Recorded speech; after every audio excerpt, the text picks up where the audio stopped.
Good morning. We're live right now, but we haven't officially started yet. But I want to give hopefully at least a couple people a chance. Welcome. We are coming to you now, broadcasting on 9397 Network's YouTube, 9397 Network's Facebook, Sapphire'S Soup du Jour Facebook, and obviously, I don't need this yet. There I go already. On the radio on 9397 Network's app, or if you got a computer, 9397network.com. All right. So I want to make sure that's quiet. So we got a lot going on. And let's see. Good morning, Dee. Good to see you. Happy. I know you're down in the warmth. I'll tell you what, it's going to snow up in Detroit, Michigan today, babe. It's a rainy day. I got the blinds open just a smidge behind me. So, Just Bob will be joining us in a bit. We are still 2 minutes away from actually starting the show. So this is what you would usually not see.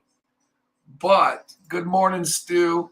But I've got a video that I made. That's the intro. So this is all unofficial. Pretend like this didn't happen yet. But I got to mix it in time with that. Actually, no. 7 o'clock. That's what time this show starts. Here we go. Watch this. 9397 Network and Hot 9397 presents Sapphire'S Soup du Jour. With Just Bob, stirring the pot and serving the latest soup. Brought to you by Haylove Saloon, Adam's Apple, Janet'sCloset.com, and Janet'sDungeon.com. And there it is. Now we're starting. So now I would say, hi, everybody. Welcome to Sapphire'S Soup du Jour, blah, blah, blah. But it's Monday. We are a minute away from going live on the radio. We've got the upgraded things. So we've got videos, we've got logos if we wanted to. Pretty cool stuff. Like this, for instance.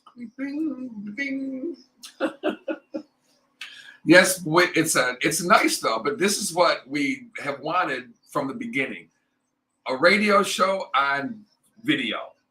And it's beginning to look a lot more like I want to see it. And it's now we need a board operator so I don't have to do all this. They have a microphone. I'll sit over there and not worry about all this hoopla, including now with comments, you know. Yes, I agree. Thank you, Stu. I appreciate that. All right, we're getting down to it for the real show. This is crazy because it's hard to decide, hard to remember which one you're doing. We also get updates for every show that's going to air. Make sure you download it now. 9397 Network. Initiating launch sequence. Be right back.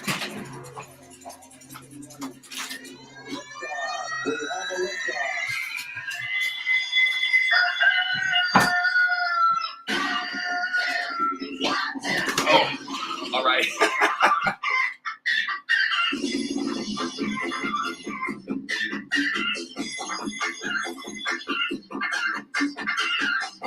Oh, I forgot my coffee at home this morning, so thank God they have some in the studio for us. What day is it now? Monday? Oh, Monday! Thank gosh it's Monday. Ow, man, did I hurt my shoulder? Back in the saddle at work I can shine. I love the rat race and the starting line. It's Monday.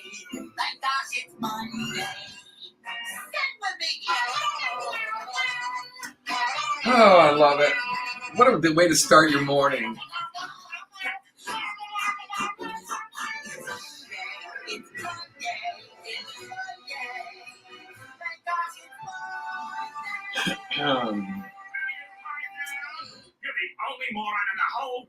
You know, I'm looking at the news this morning.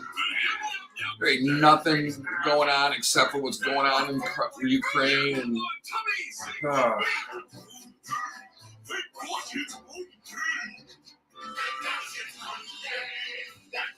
Monday.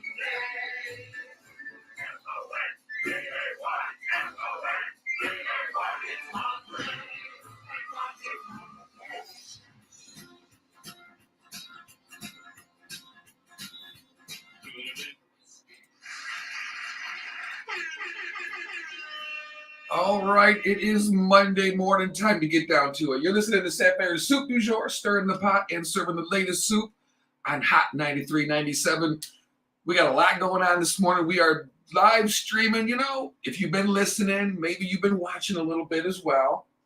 You know, now I got two mouses together, so I got a lot to do.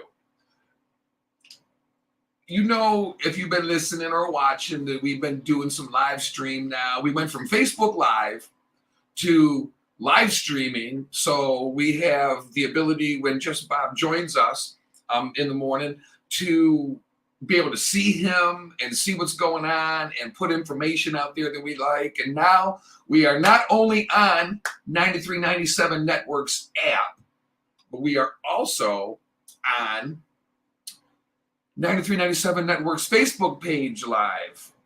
We are on Sapphire'S Soup du Jour Facebook page live. We are on 93.97 Network's YouTube page live. So feel free to join in and comment and everything. It's easy. I mean, you can call in 888-456-2157 extension 3. But I may or may not answer. It's a live show. And I don't know that I trust you enough to call in and not say the F word. I don't trust myself enough sometimes not to say it. But you know what? The weekend is over. It's March. We are 7 days into March. 1 week already. It doesn't even feel like it. I don't know if it's because I'm getting older or what. But time is flying by. Before you know it, it's the next holiday. Before you know it, it's the next season. And it seems the older you get, the faster it goes. Or is it the more you enjoy things, the faster it goes? It's just like when you're at work. When you're at work, if you're working the normal American dream job, which is you hate your job, you're miserable, you wish you were doing something else, then those 8 or 10 hours or 12, whatever amount you work, go by, it takes forever. And then when you get home, the same amount of time goes by just like that. You don't even know what happened to the time.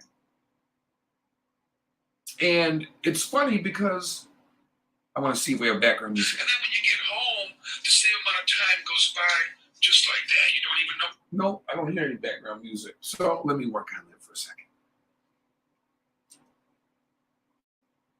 You see, that's why I need a board operator.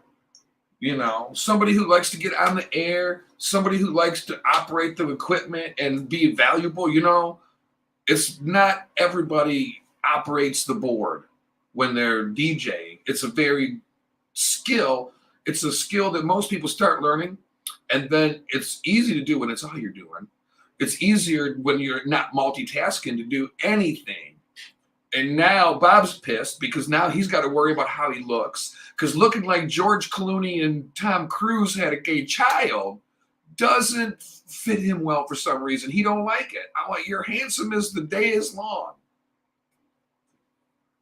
But no, he won't listen to nothing. So anyways, let's see. See, for instance, we got a comment here. Harley, good morning. Hey, beautiful. Hey, Mr. Handsome, how are you? Good to see you on here, and thanks for tuning in. I love the fact that now when you say something, boom, you're up there. Make sure you're careful about your photos you put up there. Now you're representing yourself. See, like Harley, nice looking profile picture there. Let's look at Stu. He's got a picture of a dog. Dee, I've known her since I was knee high to a grasshopper, literally. Grew up next door to her. You know, what a day. I love Mondays. I'm not even going to lie. You guys know that by now, though. Mondays are, for me, just like a Friday. I love it. I know what you're thinking. I know you're thinking that I can't wait to talk about what's going on in the world. But you're wrong. I can't talk about what's going on in the world. How can you not? But it's, one of those things. You got to grab your coffee. So my day started out. I woke up at 3 o'clock. I set my alarm for 3:30. I woke up at 3. I dozed a little bit. I ended up waking up at 3:45, which I set my alarm. I turned it to 3:45 just to get a couple of extra minutes of sleep. Then I woke up, had a beautiful morning. I watched a little bit of TV to catch up on the news and everything like that. Got ready to go, had my coffee, prepared my to-go cup, left it on the counter. Wasn't happy about that, to say the least. So I had to drive for 45 minutes. I had to drive for 45 minutes without coffee. It worked out okay. I made it. We lived. And it was, everybody made it. And the thing is, they've got coffee here for me. If they didn't have coffee here for me, I would have had to have gone back home. I live an hour away almost to get my cup of coffee and come back. So therefore, I wouldn't even have started until 8 o'clock. I wouldn't have done that, though. But you wake up on a Monday and you feel like going to work because you can't wait to get there. And you can't wait to start your week. I love it. I know that doesn't sound like anything anybody else hears. Sorry.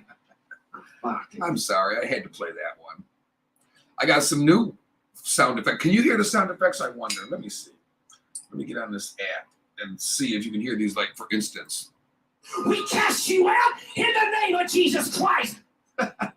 So if you remember on the show a couple weeks ago, I had played the mad pastor who was casting the witch's spell and getting them cast out of the church. They had addresses and phone numbers and everything. We got your first name. We got your last name. We even got an address for one of you. Let's see if it plays. They had addresses and phone numbers. I'm trying it. We got your Oh, first it name. did come out. Excellent. All right. See, this is coming together beautifully. Now you can hear all the sound effects. Now everything's going good. So you know what's going to happen, right? Something bad. I'll probably lose the internet connection or something like that. Oh, we're going to start the day. Now, say what you want about Florida. Say whatever you will about Florida. But they have some mighty powerful toilets. It's a sad story. Missing Florida woman found inside of her own septic tank, according to deputies. I know Florida's going, why are you picking on us first thing in the morning, Sapphire?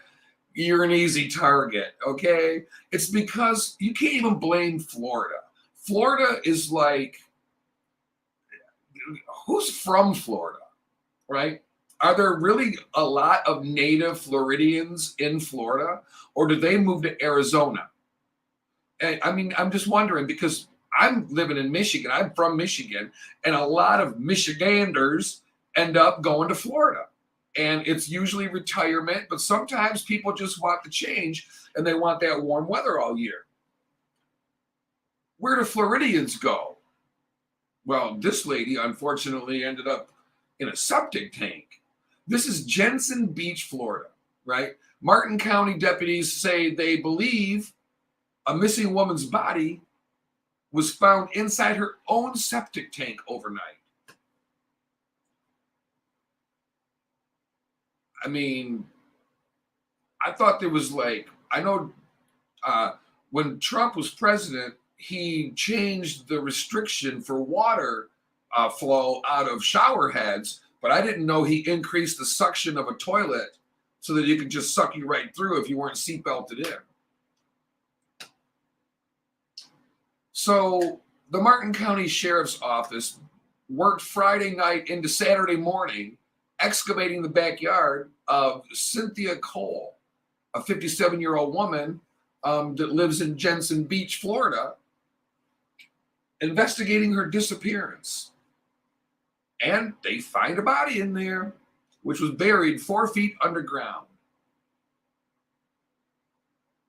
They have not confirmed it is Mrs. Cole, but they have every reason to believe that it is. Now, how in the world did she get there and inside the septic tank in one piece? Well, they've arrested a handyman, Keoki Hilo Demic. Demic? Is it a H?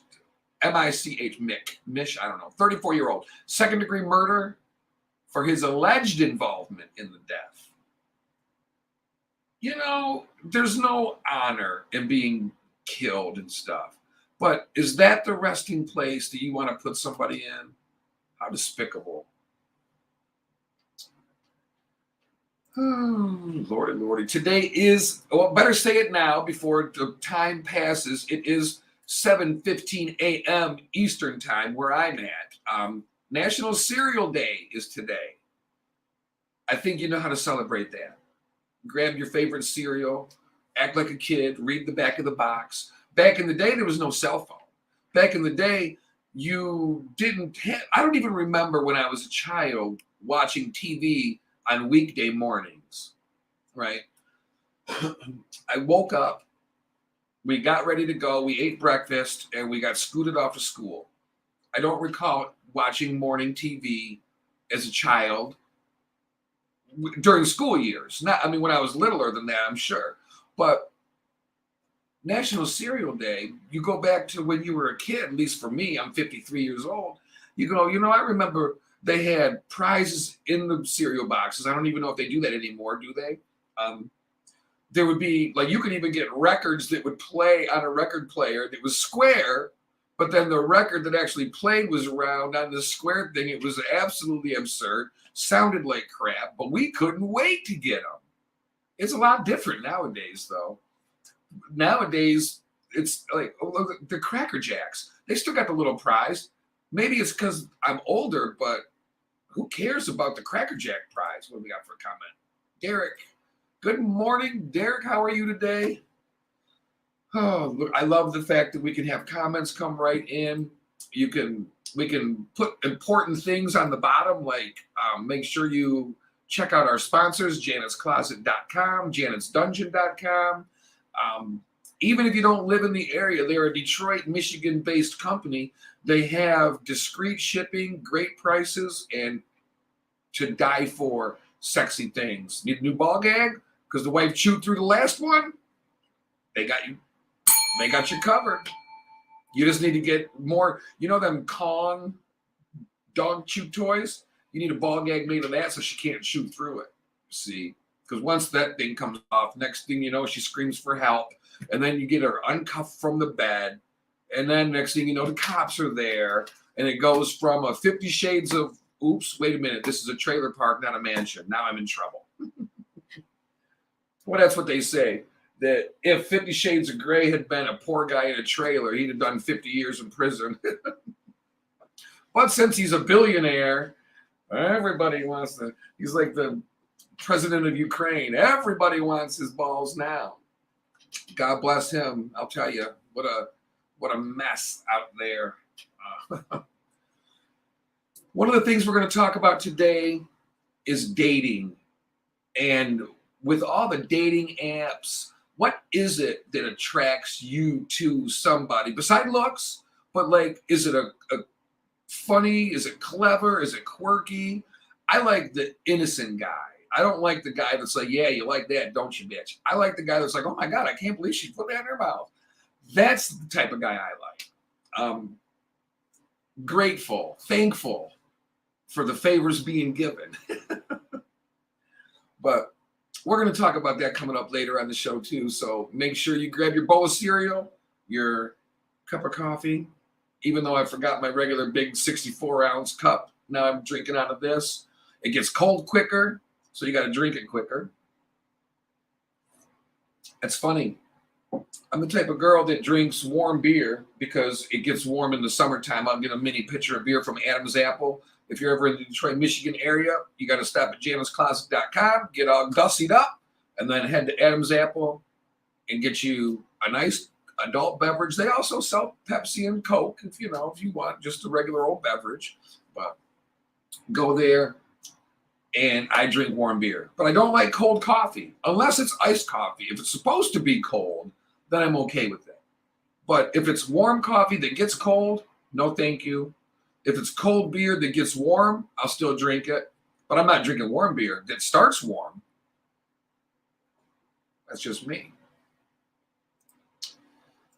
Yeah, that's just me. So Major League Baseball is canceling some games. I know opening day, I believe, has been put completely on the back burner.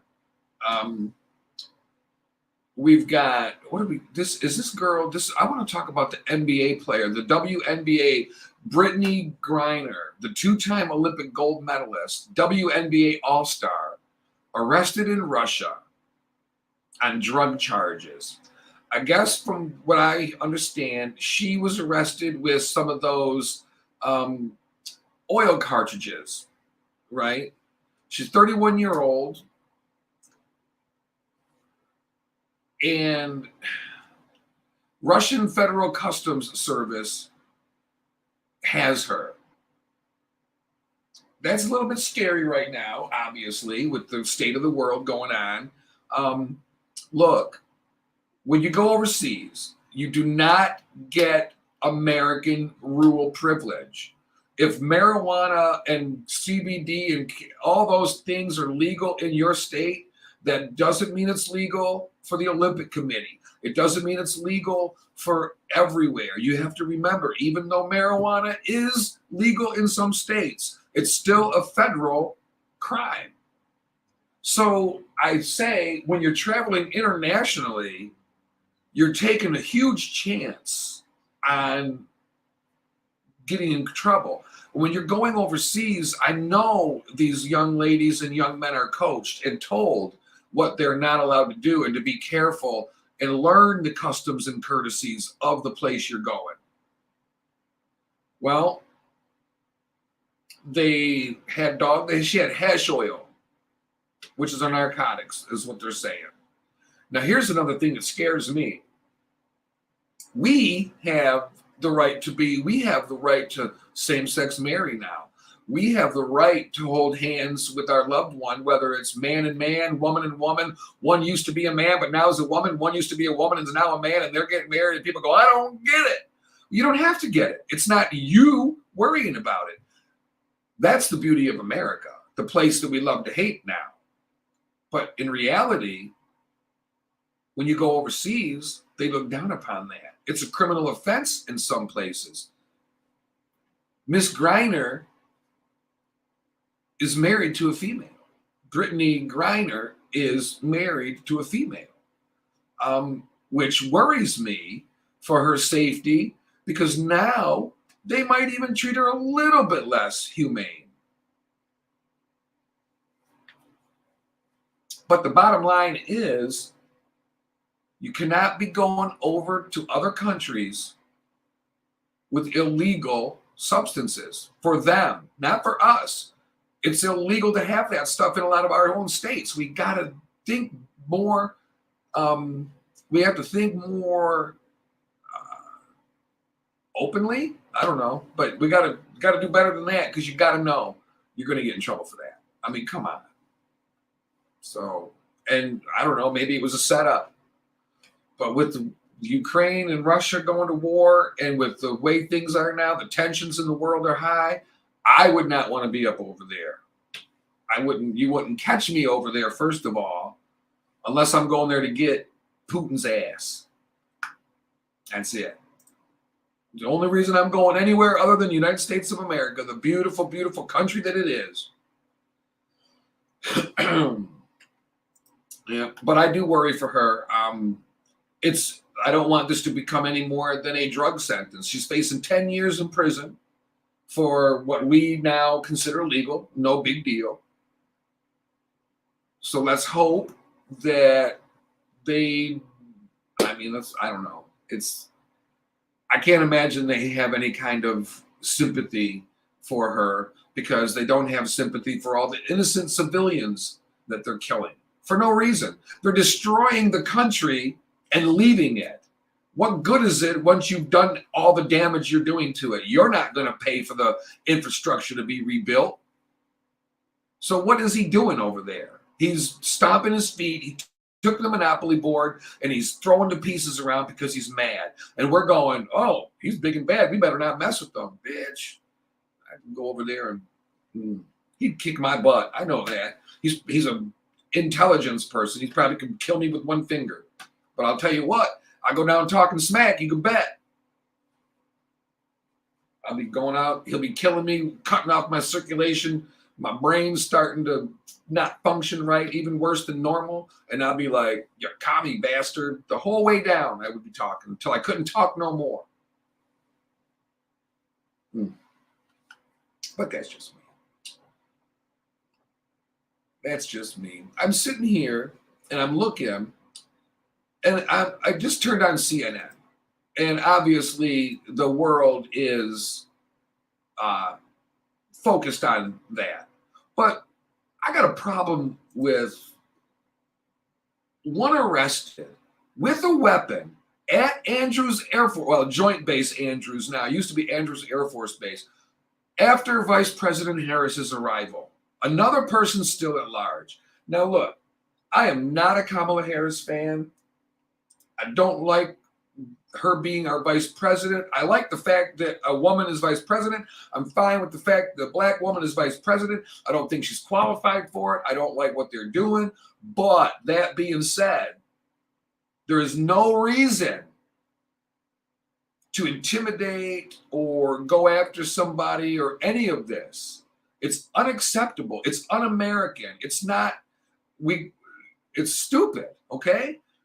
You don't like her? Good. Go protest. Hold a sign. Stand where you're supposed to and peacefully protest. Do it all you want. Follow her around the country. But don't intimidate. Don't harass, right? You can make yourself known without getting in someone's face and infringing their 3 feet personal space, getting in their face, threatening them, and then when they retaliate, now you've got a full-out battle. You want to say something? Say it. Be done with it. Good morning, Rich. Rich and Stu are heading to Cancun very soon. That'll be fun. Getting out of here for a little bit into the nice tropical weather. That's like we were talking earlier about Floridians, Michiganders, or if you're from Minnesota or Maine or whatever. If you're not one of those people that love the cold weather, you go, we got to get out of here sometime. Usually you get cabin fever. Usually it's sometime around, I don't know, February. You start getting, you get sick of the snow. You get sick of all and you just go, you know what?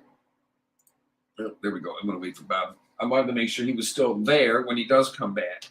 But you get sick of that cold weather, and you get sick of, so you go, hey, you know what? It's time to scamper south. So we end up in Florida, or like maybe Cancun, or maybe Jamaica or something. But with the cruises being shut down for 2 years or whatever, that makes it difficult. And, for me, a cruise sounds fun, but I can't. There's too many ifs. First of all, over drinking, not me, other people, them pushing you off of the ledge. Food poisoning, not that it happens a lot, but it's possible. I just don't like the idea of being contained on a ship with everybody partying, and they're probably all social. Like they're running around and talk. You're going to sit at the pool in your bikini, and all of a sudden you got a guy standing over you going, hi, get away from me. I want to drink my 17th pina colada for the morning, play a game of bingo, pass out in the chair, get carried to the drunk tank by security, wake up by 6 p.m., go to dinner, and start it over again. Is that too much to ask on a vacation?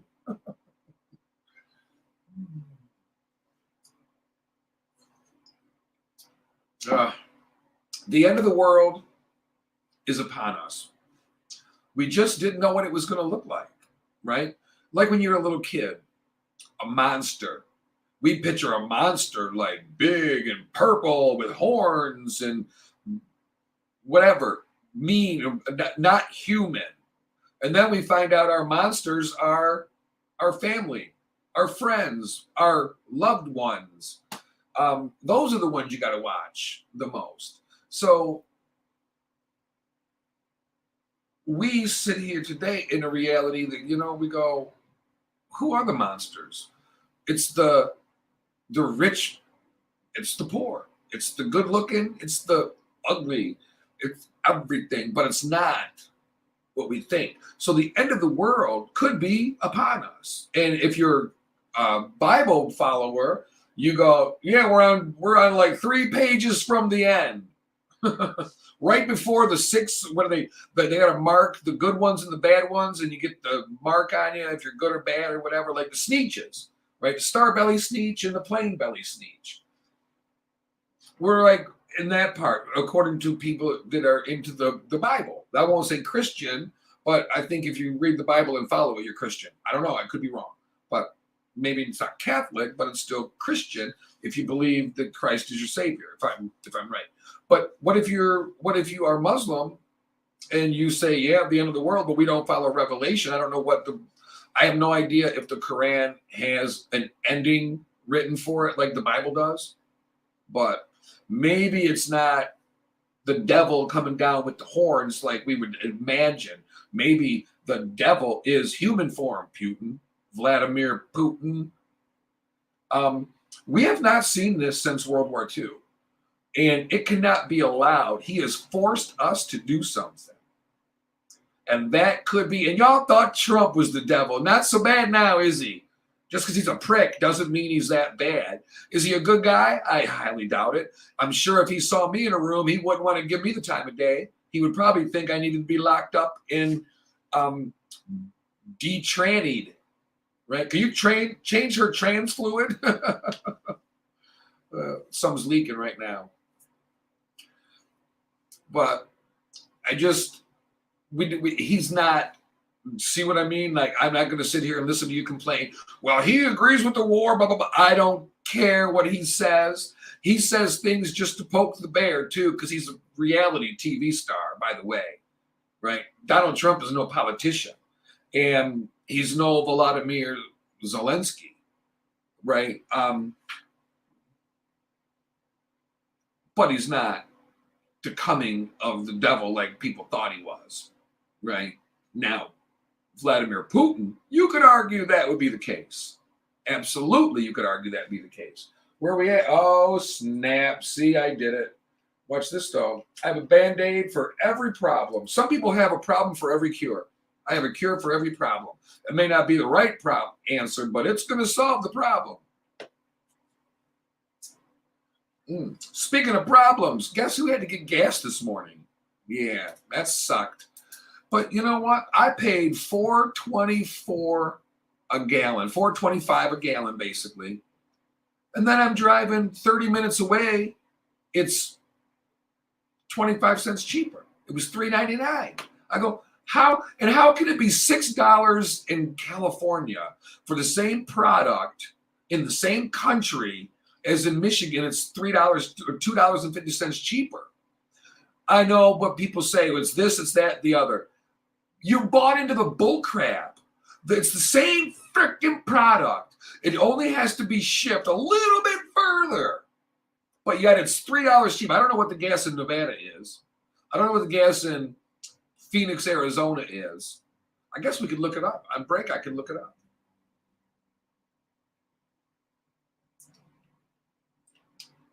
Yeah, that's what I could do. Because I don't like, we were talking about it the other day when we get, even here in Michigan a couple weeks ago, we were supposed to get a 10-inch snowstorm. We ended up getting like 4 to 6 inches.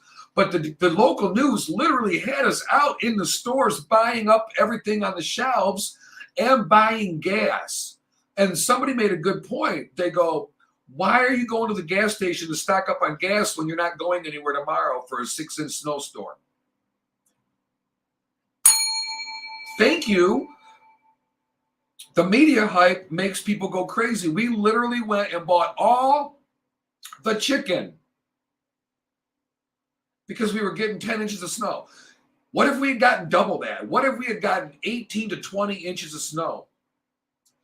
We don't live out in the middle of nowhere, right? You're going to be out of commission for maybe a day and a half. The roads will be all plowed and salted and everything, and all the traffic will drive on it and it's back to normal. But the media made us decide we have to go buy gas. Now, if you live out in a rural area and you're getting a lot of snow, there's a risk of sliding off the road and not being found for a day or two. Well, you want gas in your car so that you can keep it heated. I can dig it. That makes sense. But when you're living in an inner city like we do, you do not risk being on the side of a road very often. There are the places that could happen that you would not be seen immediately, right? And then they may go by and laugh at you and not call nobody, but at least you were seen, right? But the mass hysteria, they go, oh, we got to go buy everything, like the toilet paper shortage. Diarrhea was not COVID side effect. Nobody had the Hershey squirts from COVID. Well, maybe you did, but you know, maybe you did. Bill Pittman, oil companies are people too. They need love and giant profits, just like the rest of us. You win. That's right. Good morning, Bill. Nice to see you. Uh-oh. My winner buzzer was stuck on ding. But I just, let me change my banner now. Look at this. Ding. I just don't understand why we buy into the mass hysteria, right? Because we go, oh, we got to go buy something. You don't have to. Now, people say, well, gas is going to go up in price. I'm going to fill up now so I can save money. That makes sense. You know, you're going to save a little bit of money, but in the end, it's worth every extra penny to not support the Russian government.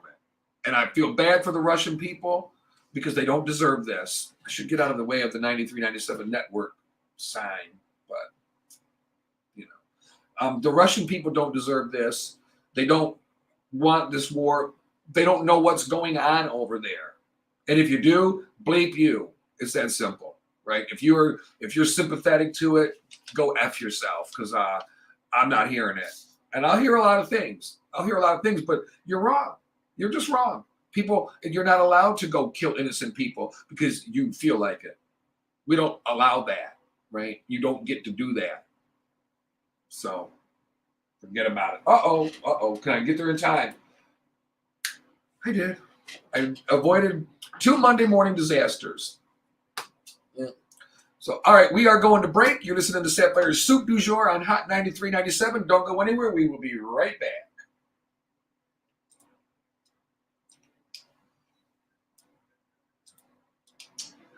Woo. All right. We're going to break real quick. I'm going to put on what time we'll be back and stuff, but I'll probably pop back in. I just got to get some more coffee and stuff. So don't go anywhere. See you in a few. Now I got to figure out how to do it. Mute mic. Exit solo layout. Don't want to do that.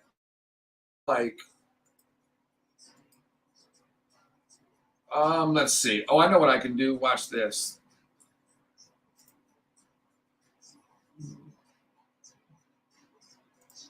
Bling! Now you can't see me if I pick my nose.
That must be Marcus Divine.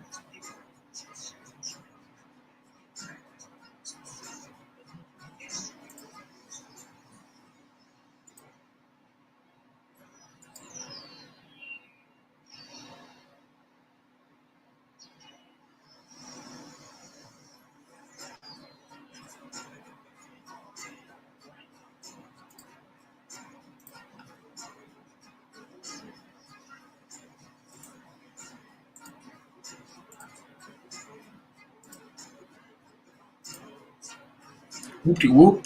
What?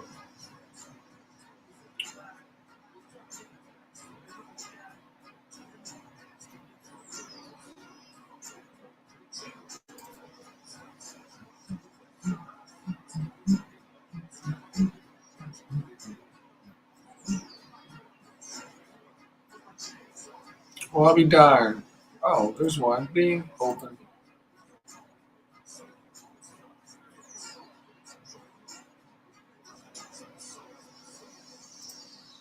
Aww.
Where is my damn logo?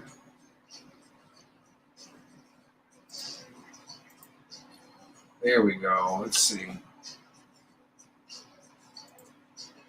Hey.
We're just waiting for the music to get over, but I got to keep the music low here so that, you know.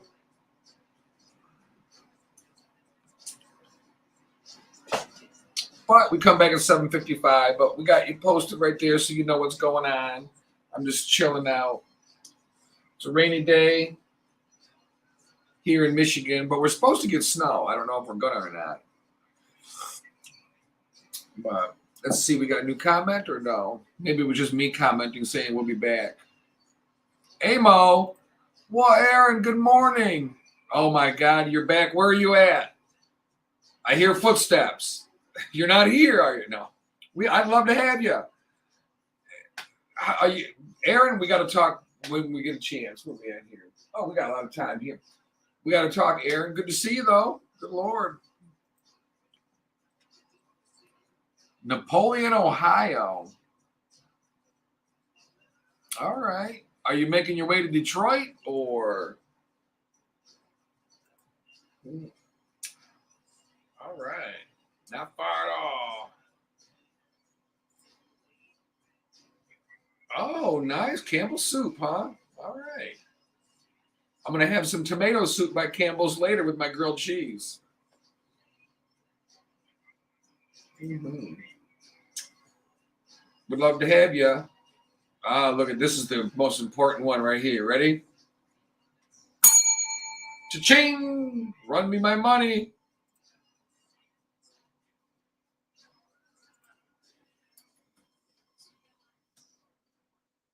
Yeah.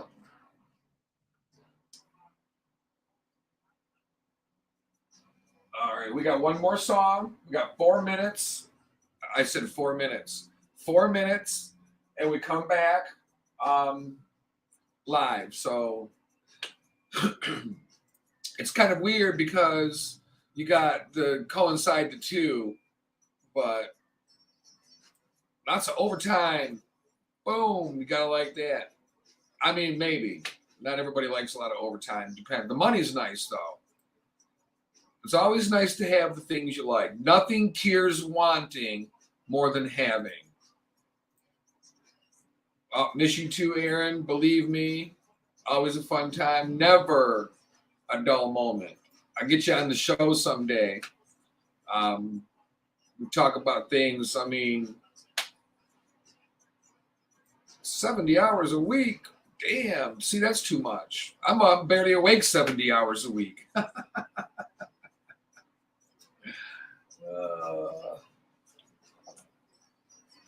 Yeah.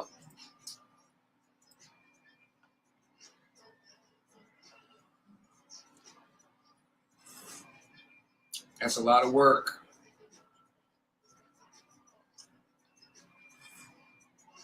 We're a minute away. Let me change my banner. Boom.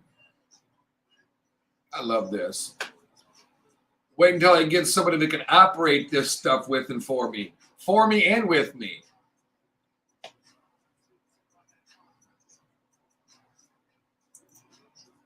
And then when you're done with one, you can just get rid of it. 2 minutes.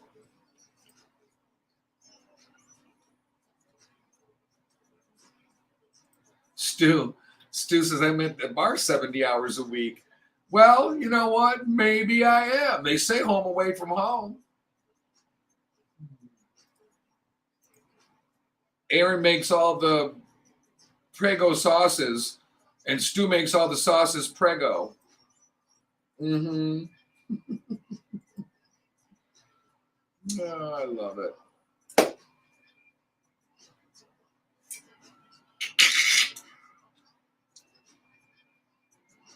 We got pigs on the menu again today. Well, that didn't sound right, but it didn't sound wrong either. We got pigs on the menu coming up next. Oh, Inferno. Definitely miss Inferno. Definitely a great place. And I don't know what Hibitsu is, but I don't speak that. I don't speak Pig Latin. What is that? Probably that looks like it might be Japanese. Hip stew. Oh, hi, Stu. I gotcha. There we go. Hi, Stu. I thought you were talking a different language or something. Stu, love me some Prego. I bet you do. I was talking about a Prego woman, though. I'm sure you don't like that. If you don't like pussy when it's in its refined state, you definitely don't want it when it's Prego.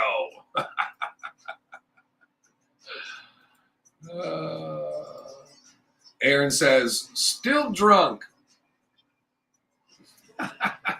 Those are my kind of friends right there. Friends in low places, and I love it. All right, we're getting back to it. Oh, you know what? Watch this.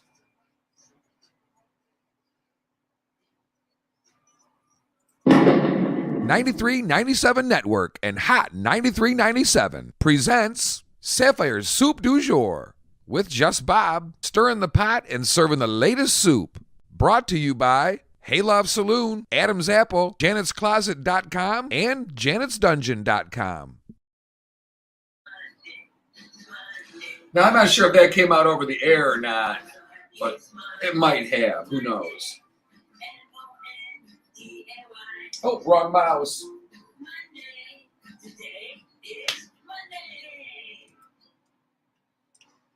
All right, we are back. Welcome to Sapphire'S Soup du Jour, stirring the pot and serving the latest soup on a Monday morning.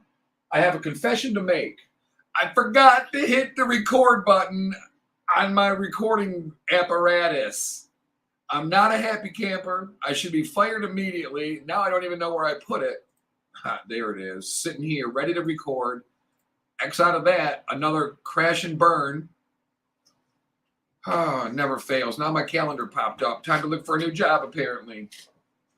I try to record these so that we can have sound bites, but we can also play other shows when I'm not in the studio. But I fail miserably. I got so much going on. The live broadcast, to being live on the radio, just knowing you got to come up with something to talk about for 3 hours. And I always seem to manage. I've been told I talk a lot. I resemble that remark. All right, so back to what we were talking about before we went to break. It's a very unique situation. We're combining the live stream broadcast on the video end with the radio, and they don't always jive, but the important factor is the radio, because this is a radio show. The video is viewing the show on, excuse me, that's the coffee talking, the show on video. So I'm trying to steer away from doing a TV show on radio type deal and go the other way. So what is a watermelon crawl? Amo chimed in, said he was still drunk from last night. He did the watermelon crawl. Not sure what that is, but sounds fun to me on a Monday morning, suffering from a watermelon crawl. I love it. Absolutely love it. So back to what we were talking about. Andrews Air Force Base, Joint Base Andrews, where Vice President Kamala Harris was returning, I believe, she was returning from Selma, Alabama, marking the 57th anniversary of Bloody Sunday, right? On her return, at around 9 p.m., security personnel are deployed to install barriers to stop intruders' vehicles, which arrived around 9 p.m. I don't condone going after our representatives of this country, even though I'm not a fan. What I am a fan of is America. And that means she represents us. We want her to succeed, because if she succeeds, then we succeed. But we've got this mentality now that we want to cut off our nose to spite our face. Kamala Harris deserves to be safe, without worry. It's dangerous enough to be the vice president in a world now where we're out to get everybody. Let alone being the first African American, let alone a woman vice president, let alone the world doesn't view women like they do America views women. And America's shaky at it at best. So they show up, they arrive at the base at 8:47, Kamala Harris, Vice President Harris, on Air Force Two. At 9 o'clock, shortly after that, they have a second intruder that departed the installation. One was arrested. One got away.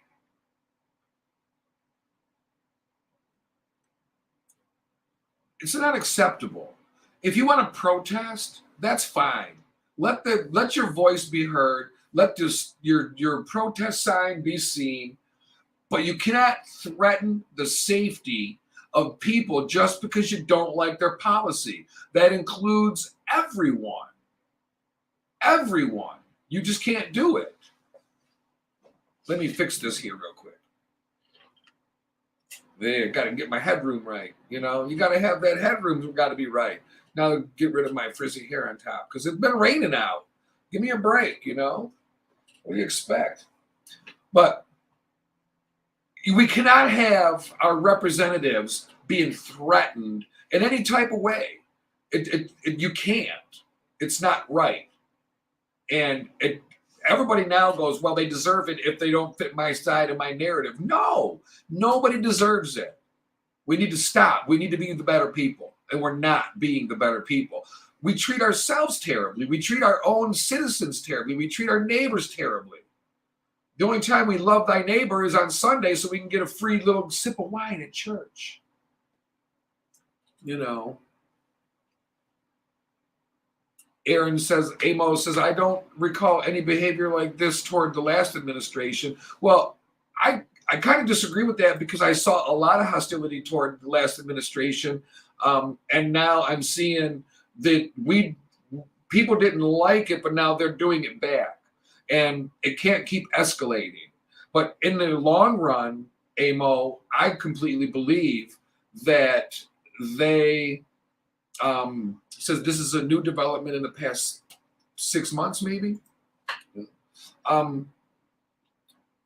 It's gotten to a point now where it's like win at all cost, but we don't always win just because our side gets what they want.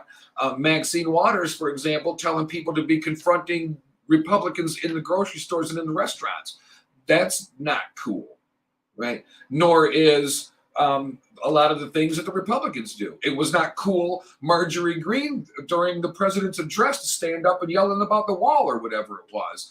It just goes to show how it makes you look bad.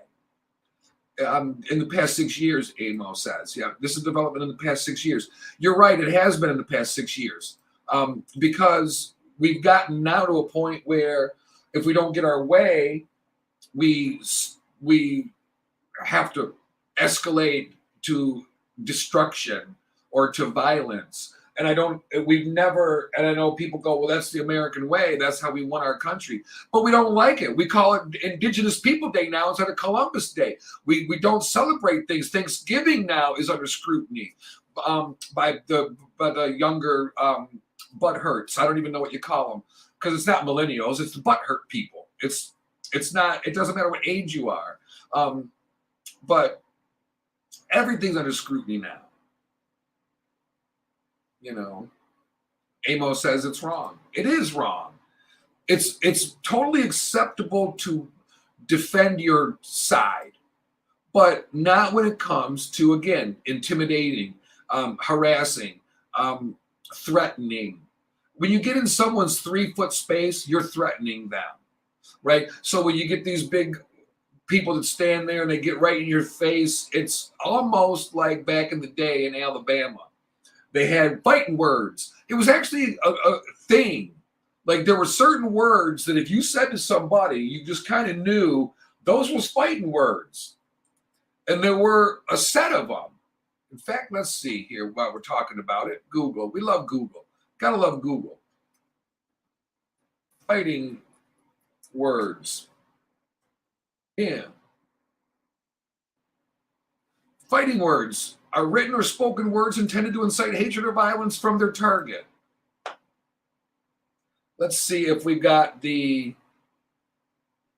now freedom of speech protected under the First Amendment. But the fighting words doctrine in the United States constitutional law is a limitation to freedom of speech as protected by the First Amendment. In 1942, the U.S. Supreme Court established the doctrine by a 9-0 decision in Chiplinsky versus New Hampshire. Yeah, I'm reading this, bitch. Don't worry. I don't know this off the top of my head.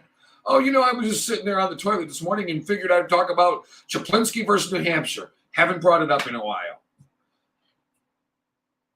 This Supreme Court decision, this doctrine by a 9-0 decision, Chiplinsky versus New Hampshire, held that insulting or fighting words, those that by their very utterance inflict injury or tend to incite an immediate breach of peace, are among well-defined and narrowly limited classes of speech, the prevention and punishment of which have never been thought to raise any constitutional problem. So what is Chiplinsky versus New Hampshire? Well, here we go. Chiplinsky, a Jehovah's Witness, had purportedly told a New Hampshire town marshal who was attempting to prevent him from preaching that he was a damned racketeer and a damned fascist. And he was arrested. The court upheld the arrest. And they wrote in its decision, quote, there are certain well-defined and narrowly limited classes of speech, the prevention and punishment of which have never been thought to raise any constitutional problem. These include the lewd and obscene, the profane, the libelous, and the insulting or fighting words, those which by their very utterance inflict injury or tend to incite an immediate breach of the peace. It has been well observed that such utterances are no essential part of any exposition of ideas and are of such slight social value as a step of truth, that any benefit that may be derived from them is clearly outweighed by the social interest in order and morality.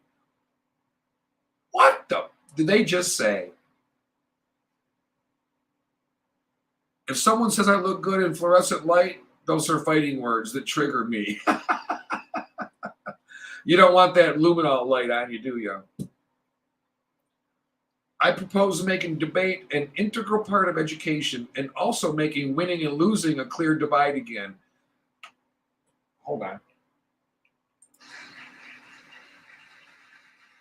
You want to know something? Yeah, I agree with that. There's always a winner and a loser. There's always a winner and a loser. But you can still win when you lose. You can still lose when you win. You ever been in a brawl, a fist fight, knockdown, drag out, where you were considered the winner, but you still had a black eye, a bloody lip, you lost a tooth, and you got a cut on your fist? Maybe one of his teeth stuck in your fist? Nah, I've never done that. But, I know people that have. So now the court continues to uphold this doctrine, but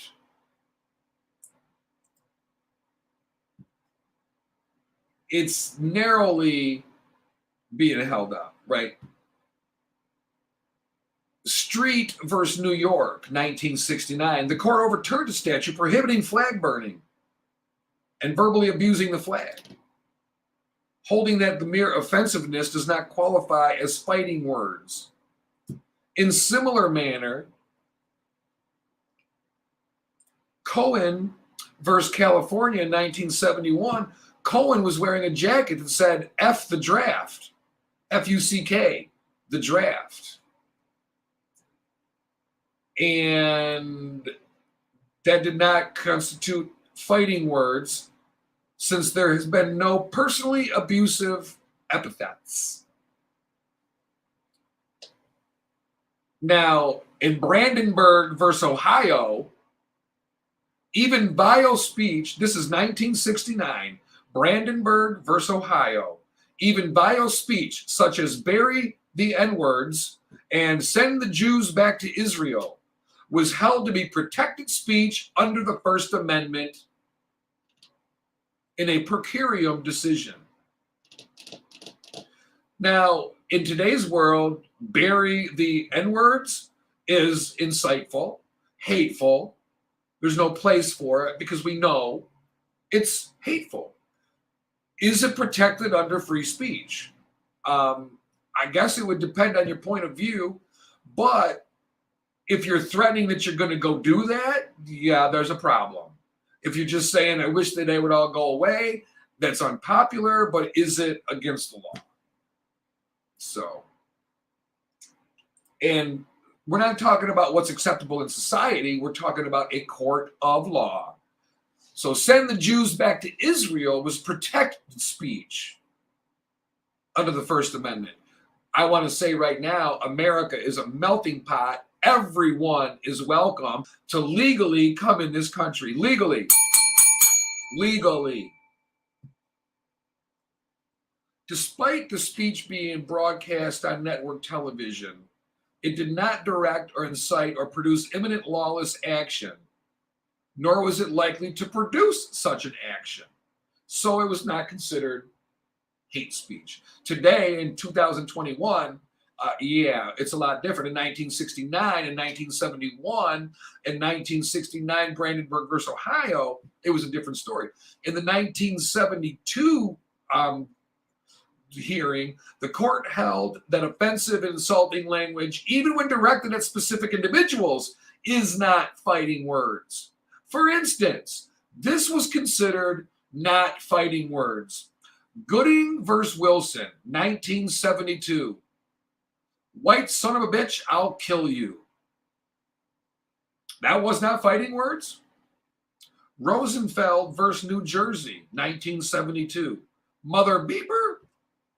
Mother. Amos says on our Facebook feed, we're doing Facebook Live on 9397 Network's Facebook page. We're doing it on Sapphire'S Soup du Jour Facebook page. We are on 9397 Network's YouTube page, and obviously on the radio 9397 app. So lots of ways to hear. Aaron chimed in. We're having a conversation on our Facebook page here on the live stream. I have control over my speech. I hold myself accountable for what I say and what comes out of my mouth. I understand certain words infringe upon other feelings of being welcomed in this wonderful nation, bitch. I love it. And that's why I love Amo. Good friend of mine, travels the country making money and making fun of people. I love it.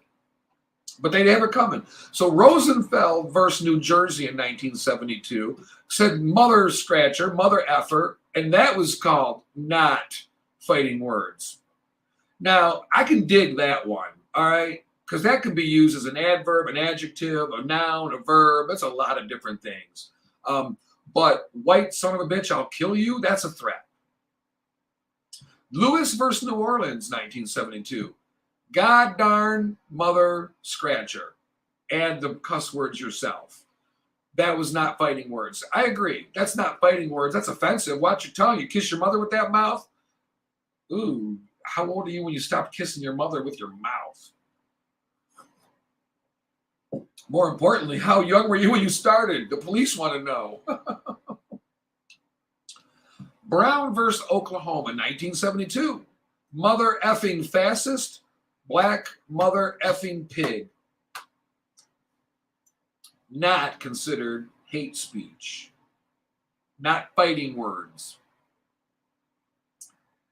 I mean, I guess it's not fighting words because you didn't threaten, but those are not acceptable words, right?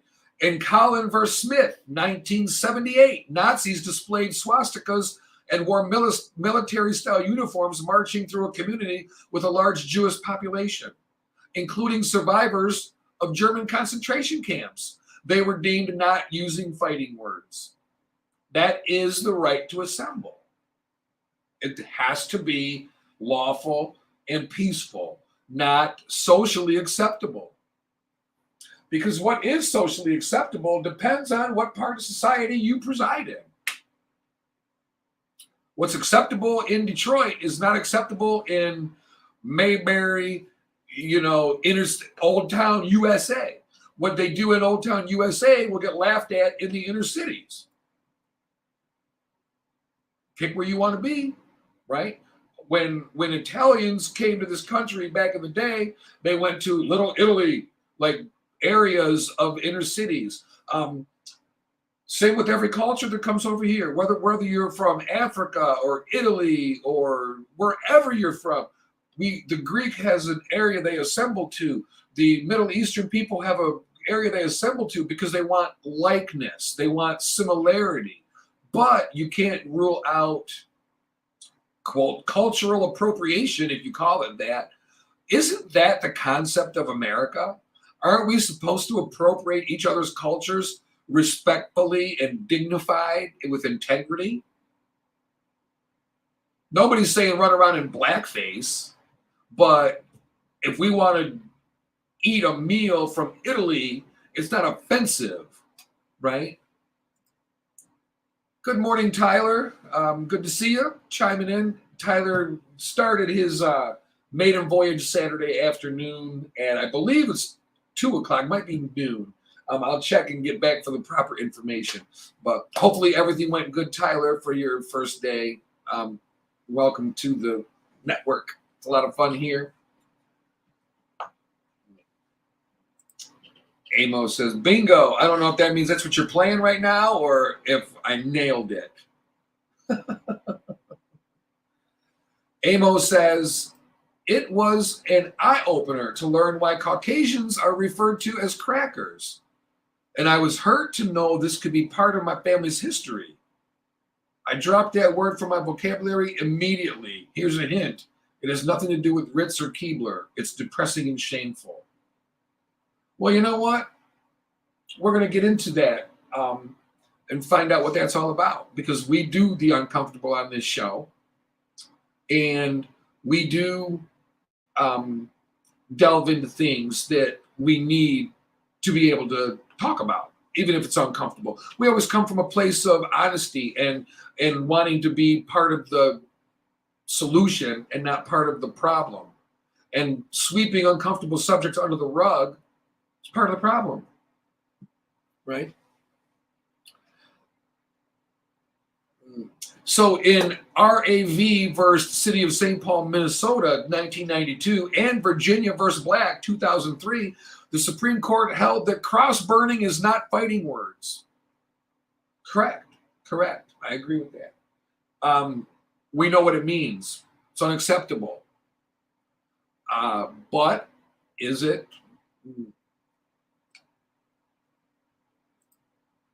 Yeah, Amo, exactly. Yeah. A sad part of our history that thankfully humanity and compassion went out and we are created equal. And it is time to change. It is time to change the Constitution. One word. From all men are created equal to all people. People. Doesn't matter what gender, doesn't matter what you're packing between your legs, doesn't matter anything, where you're from, what color, how many eyeballs you have, if you were born with an extra toe, maybe you got 3 testicles, 1 sticks out of your belly button. Who cares? You're human. We don't get to pick. We don't get to choose. We don't requisition where we come from, where our parent, none of it. So we need to start being like Amos said, all humans, or Derek says we're all humans. It's true. And the one thing that, we said it last week, coming out of this war, I have faith in humanity once again. Not a lot, but I have faith. We've seen the wrongs. We got to do something about it, though. And that's not always easy to do. Oh, it's Cujo. Hey, I had no idea. All right. Cujo is the guest or co-host on the Good Times show that airs at 2 on weekdays, I believe. I got to get my schedule together here so I know who does what, when, and where. So, but yeah, all right, Cujo, hey, good to see you. My goodness, who'd have thought? In Snyder versus Phelps, 2011. See, this is getting closer to home. It was argued that 3 criteria were necessary to have fighting words: imminency, proximity, and instinctive, a reaction of the target.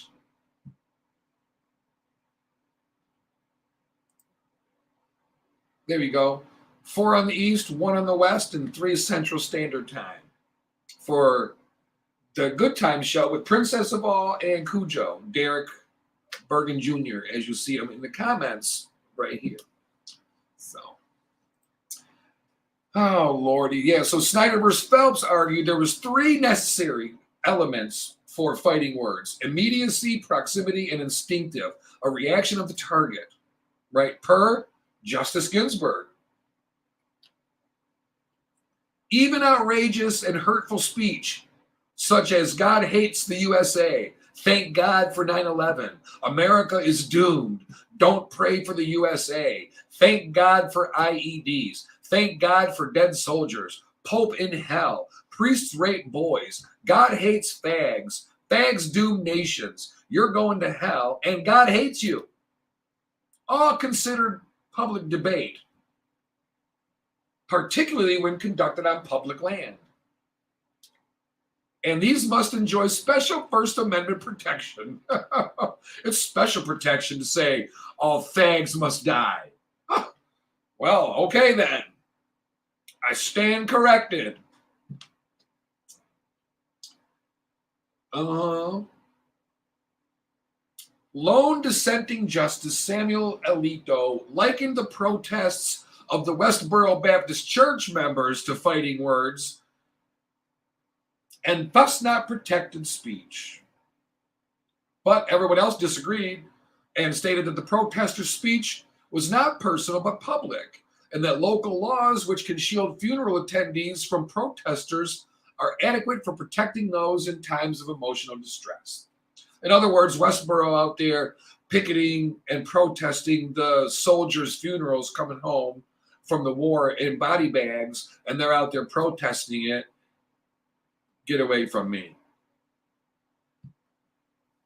Period. Yeah. So, let's see here. Listen to Sapphire'S du Jour, Wednesdays. Wait, Wednesdays from 7 to 10. This is every day. What do I got? Oh, you know what? I know what I did wrong. Let's get that up. Damn, sad. All right, we are going to break. Where are we at? Are we in break time? I believe so. Close enough to it. Just Bob. Oh, wait a minute. There is Just Bob. Hello. Hello. Oh, there you are. How are you? I'm all right. How are you? I'm good. How long you been sitting there? Just a minute or two. Oh, okay. I didn't see you. Mm-hmm. We're talking about all the different cases about hate speech and what fighting words and everything. And I was looking looking up on the end of that. Yes. Yeah, fighting words used to be a thing, right? Like in Alabama or something. Right. I'm trying to find it, but maybe after break I'll be able to. But it's interesting though, especially in today's world, with what constitutes legal fighting words. Is that a thing anymore? And it shouldn't be.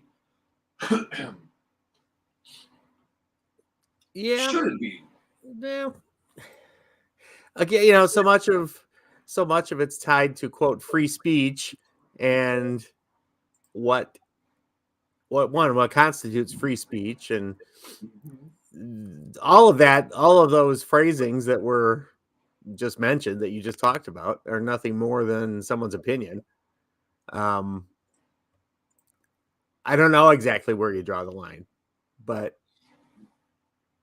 there's got to be a point somewhere. But again, like I said, it's a lot of it is words. You're not acting on them. You're not, At what point does sticks and stones may break my bones, but names will never hurt me take effect? And then at what point do we say, no, now you crossed the line? Exactly. I don't know that fighting words is any more proper other than like acceptable words. What's acceptable? And then who defines acceptable? Exactly. And that's where the Supreme Court has to make that unpopular decision to say even things that are not socially acceptable may be legal. Right. But it's funny that we mentioned the thing about the gays and all that, because we have, let's just say gay frogs. Frogs gay. Okay. However you want to say it. We got a story about that coming up. All right. And it's a cancellation war. The cancel culture is running rampant. We know that. It's starting to calm down a little bit, but it's still there. And we're going to chime in on what's going on there. It's a cancellation war between two businesses.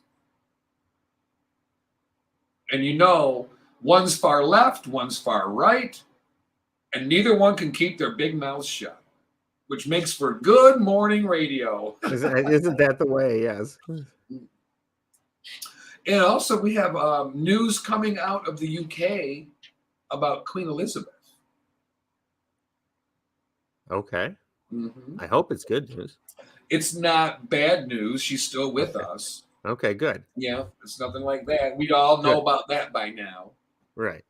But we got news about her coming up too. And we're still going to talk about the dating world and the apps. And is what you see what you get? Or could there be a little bit of trickery involved? Or a lot of trickery, perhaps. Yeah. And I'm not even talking about the photographs, right? Is this a recent picture, or is this a picture of you 3 weeks out of high school and now you're 32 and you drink too much beer and eat too many wings and now you got a beer belly? You got Dunlap disease. Your belly Dunlapped your belt. Now we can't see your winky. Yeah. Don't talk about me that way now. Not you. No, not you. Not that I'm into showing it off anyway. All right, we're going to break. Listen to the Sapphire'S Soup du Jour on Hot 93.97. We'll be right back.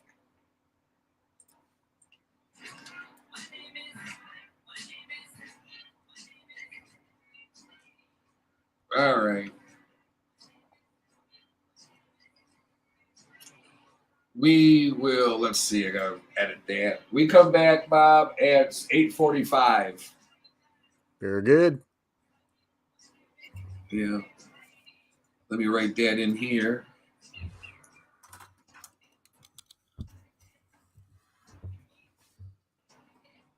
We'll be back at 8:45 for more Sapphire'S Soup du Jour. Stay tuned. Yeah, cool. Got 2 more comments. I'll keep rolling here. Let's see. Amo says, I don't get to tell people what is offensive to them, especially if I do it. I can only listen to why, take it in and respect it, even if I disagree. True. And then don't say it no more. Or because everybody wants to die on the hill now and be like, well, no, I'm going to say it because I can. If it's offensive, why do you want to be an asshole? Right? Don't say it. It's really that simple. My boyfriend is 23 and I met him on Instagram. Let's dive in. Oh, my goodness. Amo, 23-year-old boyfriend. You go. You got more energy than I do. They've got to be at least as old as my youngest. I'm a great white bit of a cougar. A great white cougar shark.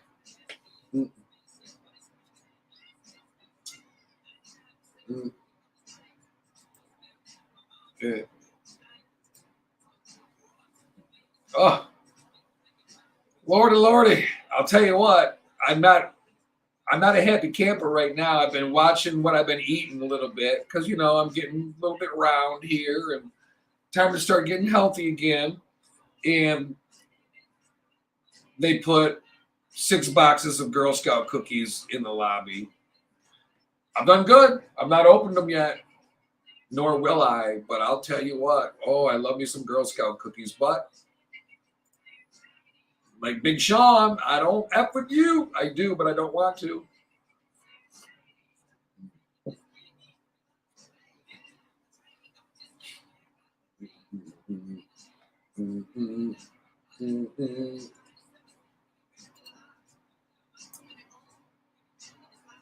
Oh, wait. Let's see. Now I need to comment.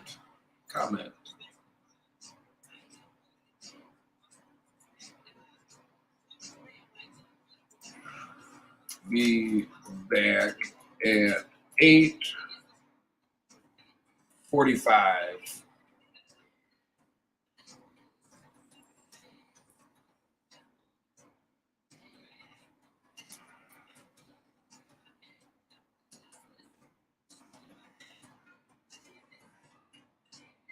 tunes.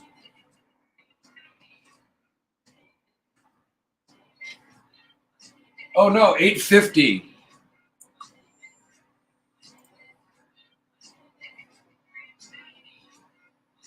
Hide.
Getting warm up in here.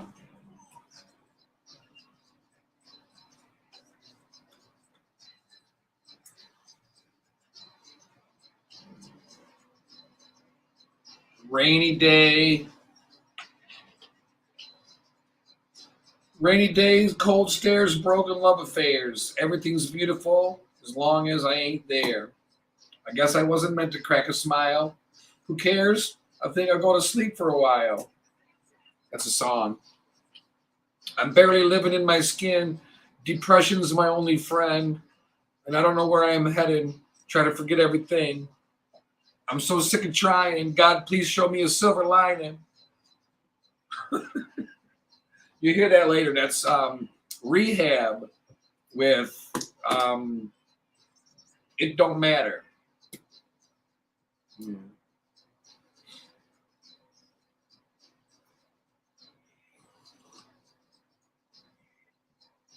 I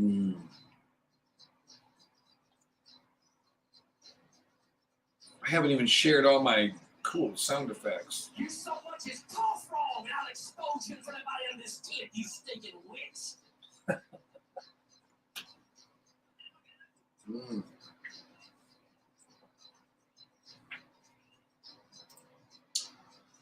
Oh, let's see. CNN.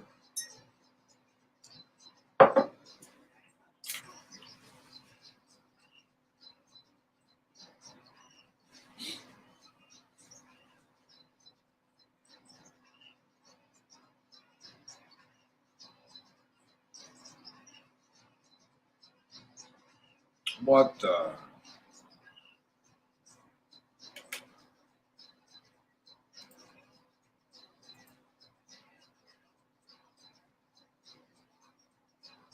Oh, we can do that for sure, Amo. We're working on food stuff. We were talking about it last night. We can talk about it even if you're not there.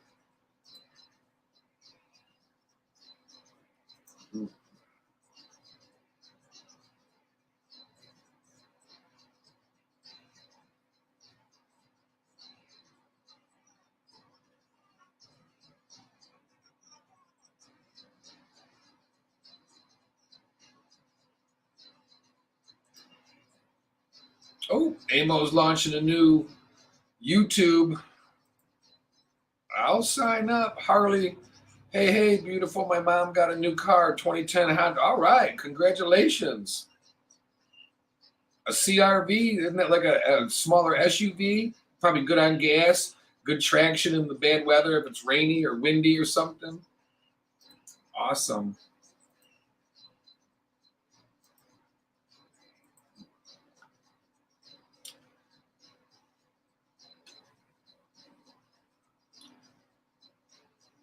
Yes, yes, and yes.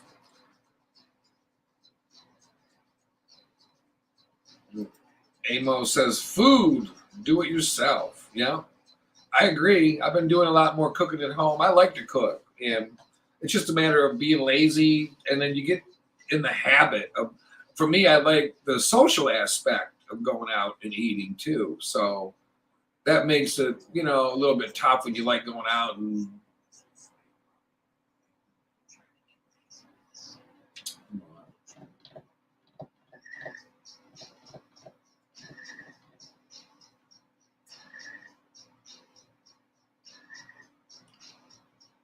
Oh.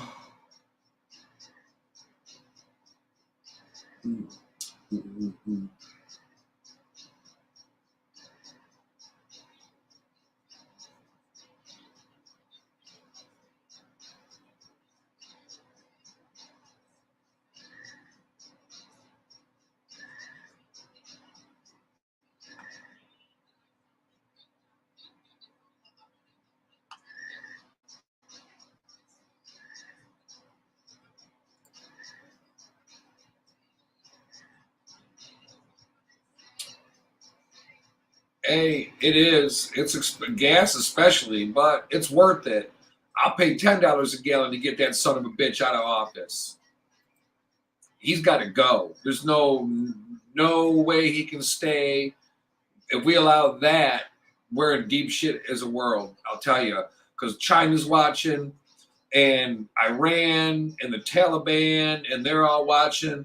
So we cannot legitimize a terrorist group, the Taliban, as an Afghan government and leave, and then let Putin do what the hell he wants and expect China won't take Taiwan and Iran won't do whatever the hell it pleases. What kind of world you want to live in? Because we're about to find out it ain't the one we want.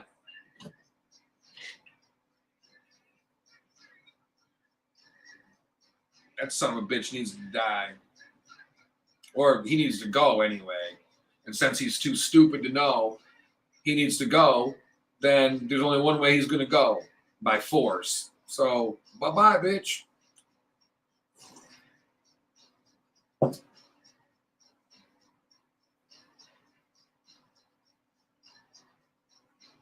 We still got some time. We'll come back at 8:50. We got about 11 minutes. I know it sucks, but it is what it is.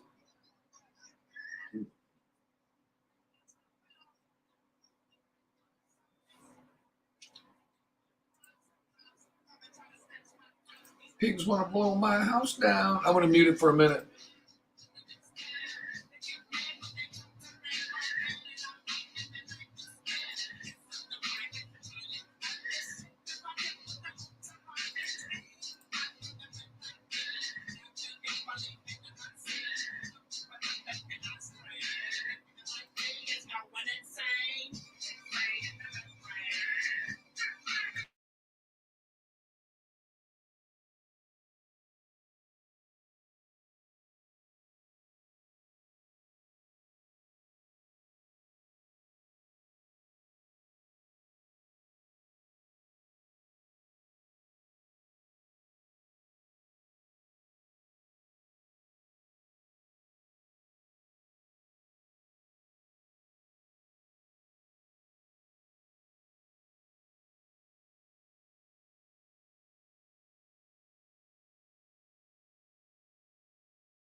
4 more minutes and we'll be back.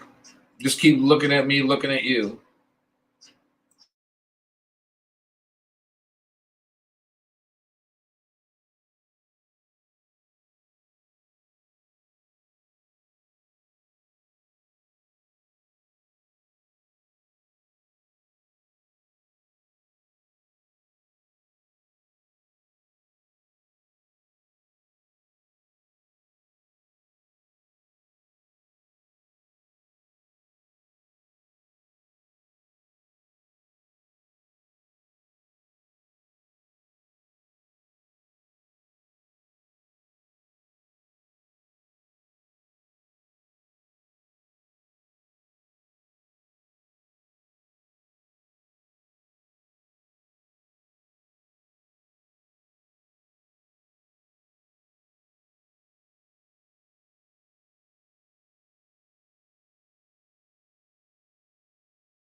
All right, we unmuted.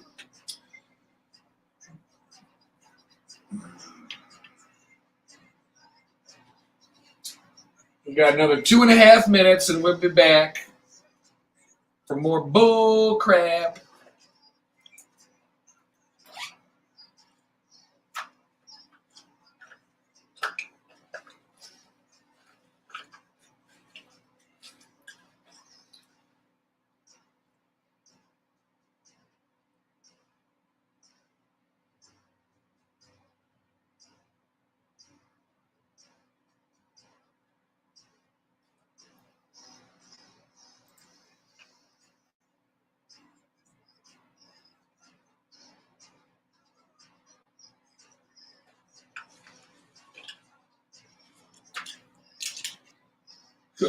Ooh.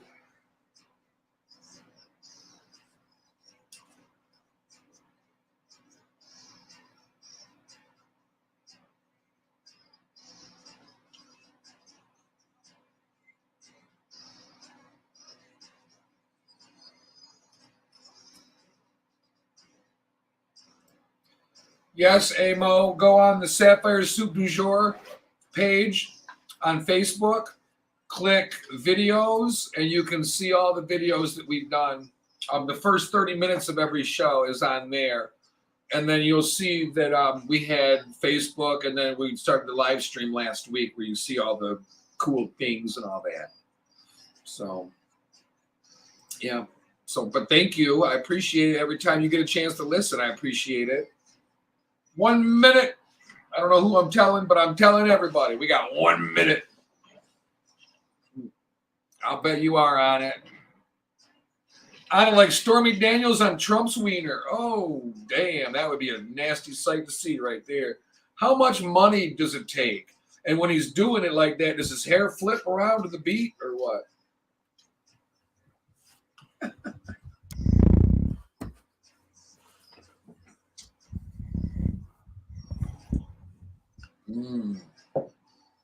So good. 30 seconds. Oh, man.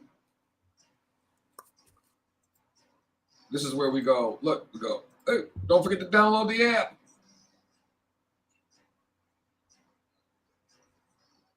We go.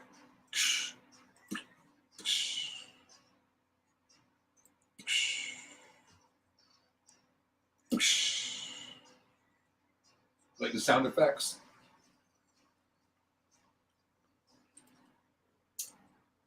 All right, we are back on a Monday morning. You're listening to Sapphire'S Soup du Jour. I'm Sapphire Pates. I'm just Bob. Hello, Bob. There we go. Hello, hello. All right. Good to see you, my friend. Good to see you. And I know we're getting great reviews that people love being able to see us both. I'm so happy to hear that. I mean, me too. You know, faces for radio and stuff. That's but it's a new era. I know And we still got the luxury of the radio. But right. then other people, it's nice to see. And Yeah, we kind of talked about that when we started this show a couple years ago. We're Sure. now going in our third season of the show, pretty much. And we talked about wanting it to be a TV show, a radio show on TV. Right. So adapting to a little bit of video, even though it's far from TV right now, television is still the video concept. We're adapting it so it looks a little bit more like a TV show on the radio, but it's actually a radio show on the TV or on video. So we got to make sure we remember that as we're moving forward, growing this into what it's now becoming. But the whole, and the internet in general has been the great equalizer. I've been involved with it since it was born. And way back when I said, what's going to happen is that, there'll be a point where everybody can do everything. TV stations, can put sound out and put their video out. Radio stations can put video out. Newspapers can put video out and sound. They can have podcasts, all these things. So it's not just a matter anymore of any particular company or any particular person not having access to the entire universe, really. It's a very different thing. TV is moving more toward the internet all the time with things like, Hulu, Netflix, stuff that you can stream. We're kind of there already with the radio show on TV thing. This is TV. We need the camera further back so we can have the full room encompassed instead of just me close up. So that when we do have a third or fourth in here, we got them there because it won't be always like that. We'll all be on one camera, and then you would be joining us remote. If it was another person in the studio, there'd be one wide camera on both of us instead of having three individual. This is designed for remote. But I want the whole thing encompassed, Oh, I got you. Good morning, Stu. I'm not able to type in the comment thing yet, so I'm not sure what's up, but Stu says good morning. So good morning. Stealing is one way to get ahead. Yeah, it is. Stolen box of human heads being investigated by Denver police.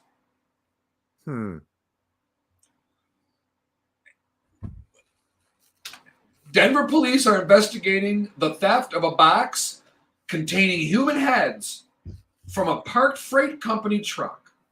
Human heads. A box full. The box was being transported for medical research purposes. Okay, well, that was my next question. But still, for what reason? Good question. Why would we have a box full of human heads en route to a medical research facility? What are we researching? Well, any number of things, I suppose. Were the brains inside the heads? Were the eyeballs? What difference would that make? Because they're dead. There's no brain waves. No, but there's brain mass and matter. You could be studying what it's made of or whatever. I don't know. I can't trying to make an excuse for them, quite frankly. We study so many different things nowadays. Who knows what it is? The blue and white box, if you find it, it's a blue and white box marked with a label that says exempt human specimen. They also stole a dolly. So apparently a couple of human heads are a little bit heavy to carry. You got to move them, man. Heavy is the head that wears the crown. No arrests have been made, and they're asking anyone who finds the box to call police. All right. Now I've got to ask. If you knew, now that we know, let's say, for instance, that someone took that box from Denver, Colorado, to where we live. Okay. And we go, oh, I was listening to Sapphire'S Soup du Jour this morning. There's a blue and white box with exempt human specimen on it. You know what's in there. You opening it? No. Just a sheer curiosity of what does a now decomposing head look like once No, thanks. unattached from the body. No thanks. I think the mere stink of it would chase me away. Obviously, it must be shipped and Do they soak preserved. it in vinegar to make it like a rubber ball? That way, if you drop it, it just bounces right back up into the box and doesn't shatter like glass. Well, that sounds like fun. Entertainment. So when you're driving down the road and you see the little vehicle, a little white minivan with all the windows, it says medical transport, there's a chance there's a box of severed heads in there. Yeah. There is. I don't know what it is we would need for that. Or but various other parts for that matter.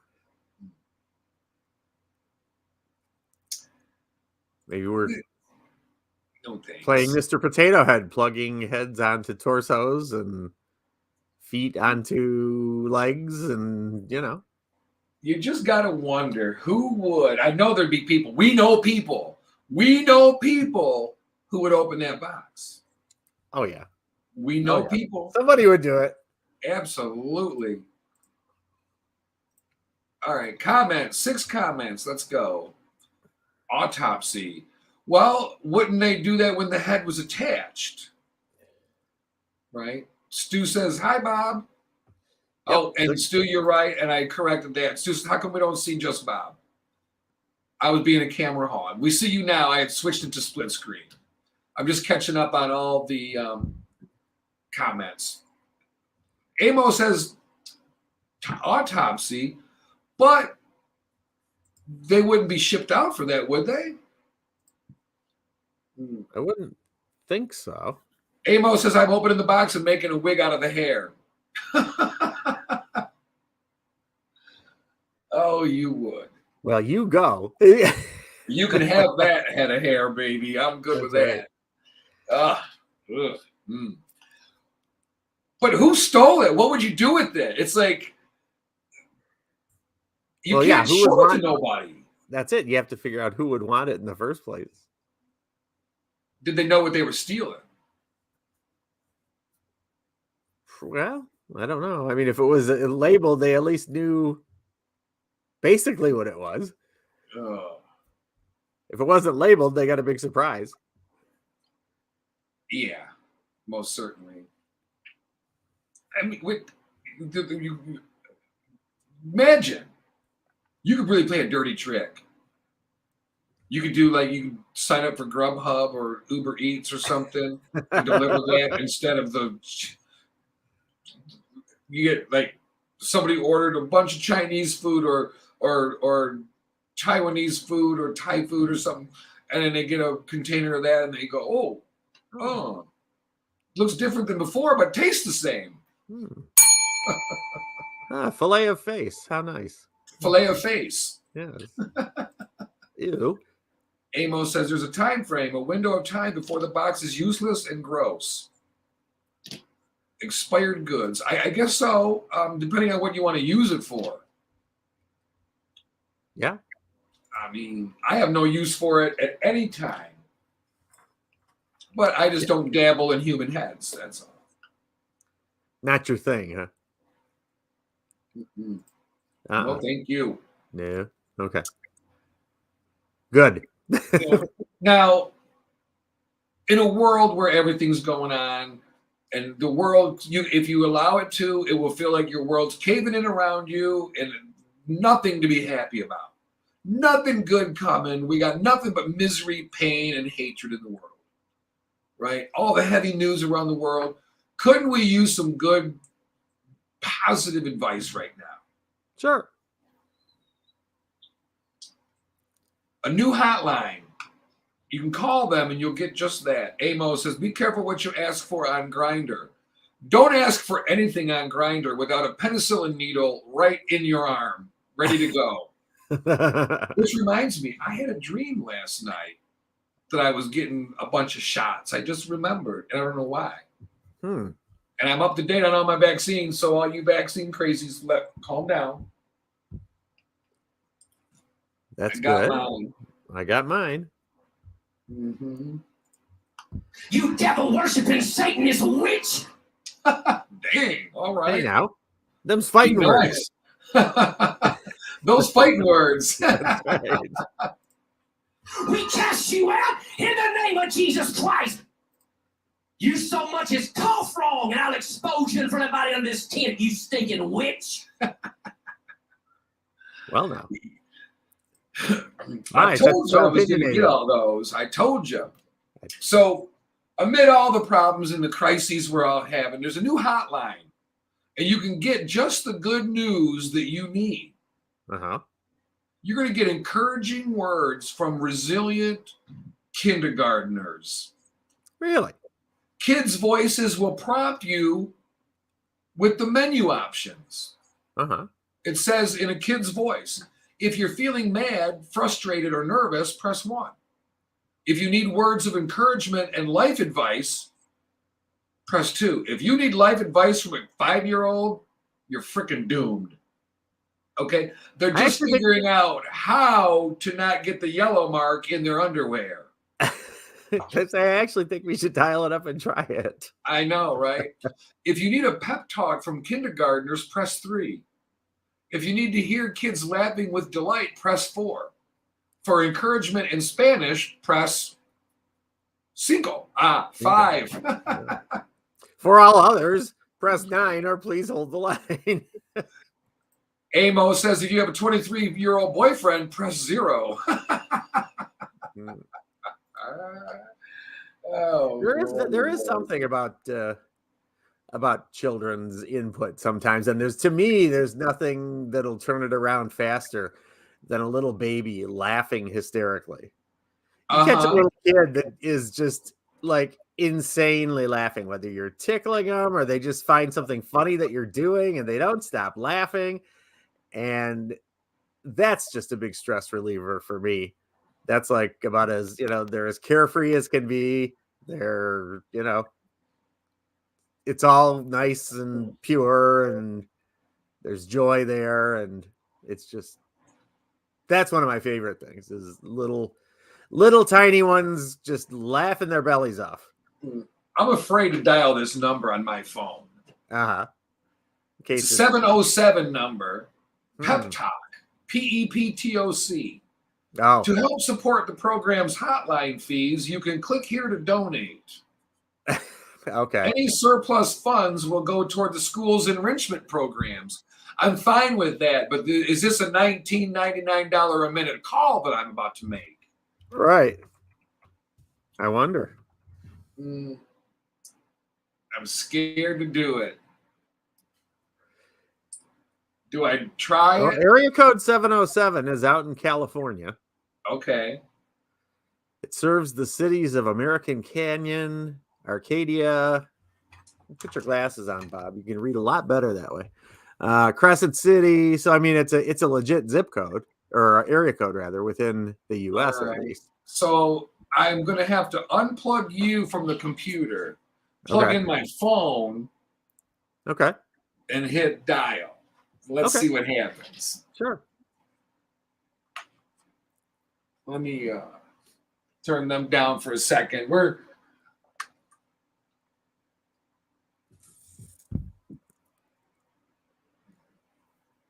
All right, let's see if I can get through to this.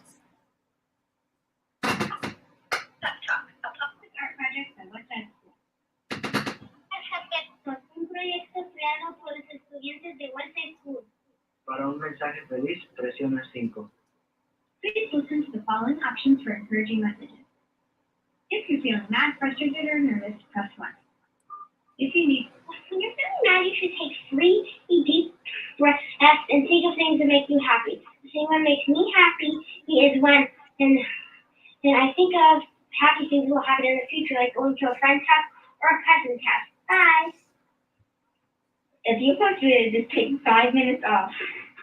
You're frustrated, you can always go to your bedroom, punch your pillow, or cry on it, and just go scream outside. If you're nervous, go get your wallet and bring it clean and shoes. What happened? Or frustrated, you can do what you want to do best or you can do flips on the trampoline. All right. If you feel mad, please just If do you're, something that you like. Do something that inspires you. Do something to make you feel better. I don't know why it keeps doing that. So we're going to end the call. Mhm. And give me 1 second.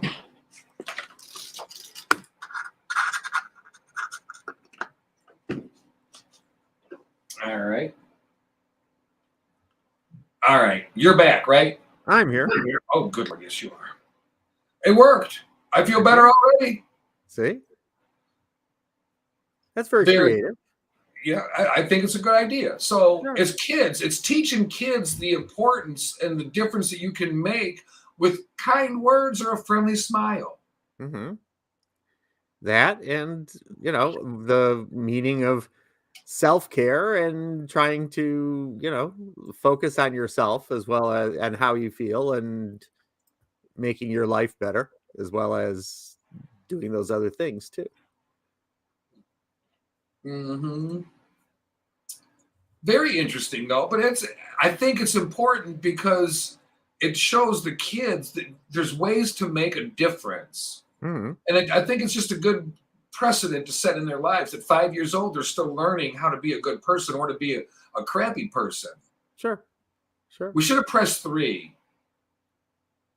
Yeah. If you need to hear kids laughing with delight, press 4. But 3 would have been a pep talk from kindergartners. Mm-hmm. Now let's see if my phone bill goes up by the price of gas. Oh boy. Yeah, that is true. It's also true that kids, I mean, if kids dial it as much as anyone else, kids hearing it from other kids makes it a lot more believable and actionable Right. than a grown-up telling you the Yeah. very same thing. Kids are Some much of more the likely. other some of the other things they said, like one of the students said, be grateful for yourself. We're always grateful for everything else. But what about being grateful for us? Mm-hmm. Gotta move my Very camera true. back the way it was. But another says, if you're feeling up high and unbalanced, think of groundhogs. Okay, but you gotta remember they're 5 years old. Yeah. They still think dandelions are beautiful. Mm-hmm. They haven't been told yet they're not. Right. Another one, bro, you're looking great. I think that one's important because we always want to tell the girls, you look pretty. It makes me feel good. I walk into the Adam's Apple and they go, oh, you look great. Good to see you. You're looking good tonight. Blah, blah, blah. It makes you feel good. But the guys never hear that, right? So for a man to walk into a bar or into a restaurant or into a friend's home Right. to hear, bro, you look great. You're looking excellent. That makes a man feel good. That's true. You can catch some of that maybe at the hayloft. You might catch. Yeah, they're always checking you out and telling you look good and come with me. Oh, well, yeah, at the Hayloft Come Saloon with where me. men meet men. Oh, yeah, they'll let you know how good you look there, especially on Mondays, underwear night. Uh-huh. They The try fun- to get me to get down to my underwear, but there's a fee. I like that. There's a fee. It's like a service charge. It's like So Pep Talk is a free hotline project from the students of Westside Elementary, a small school in the town of Healdsburg, California. The number is, I'm going to give the number out since it's a free number and I just called it, it's legit. 707-998-8410.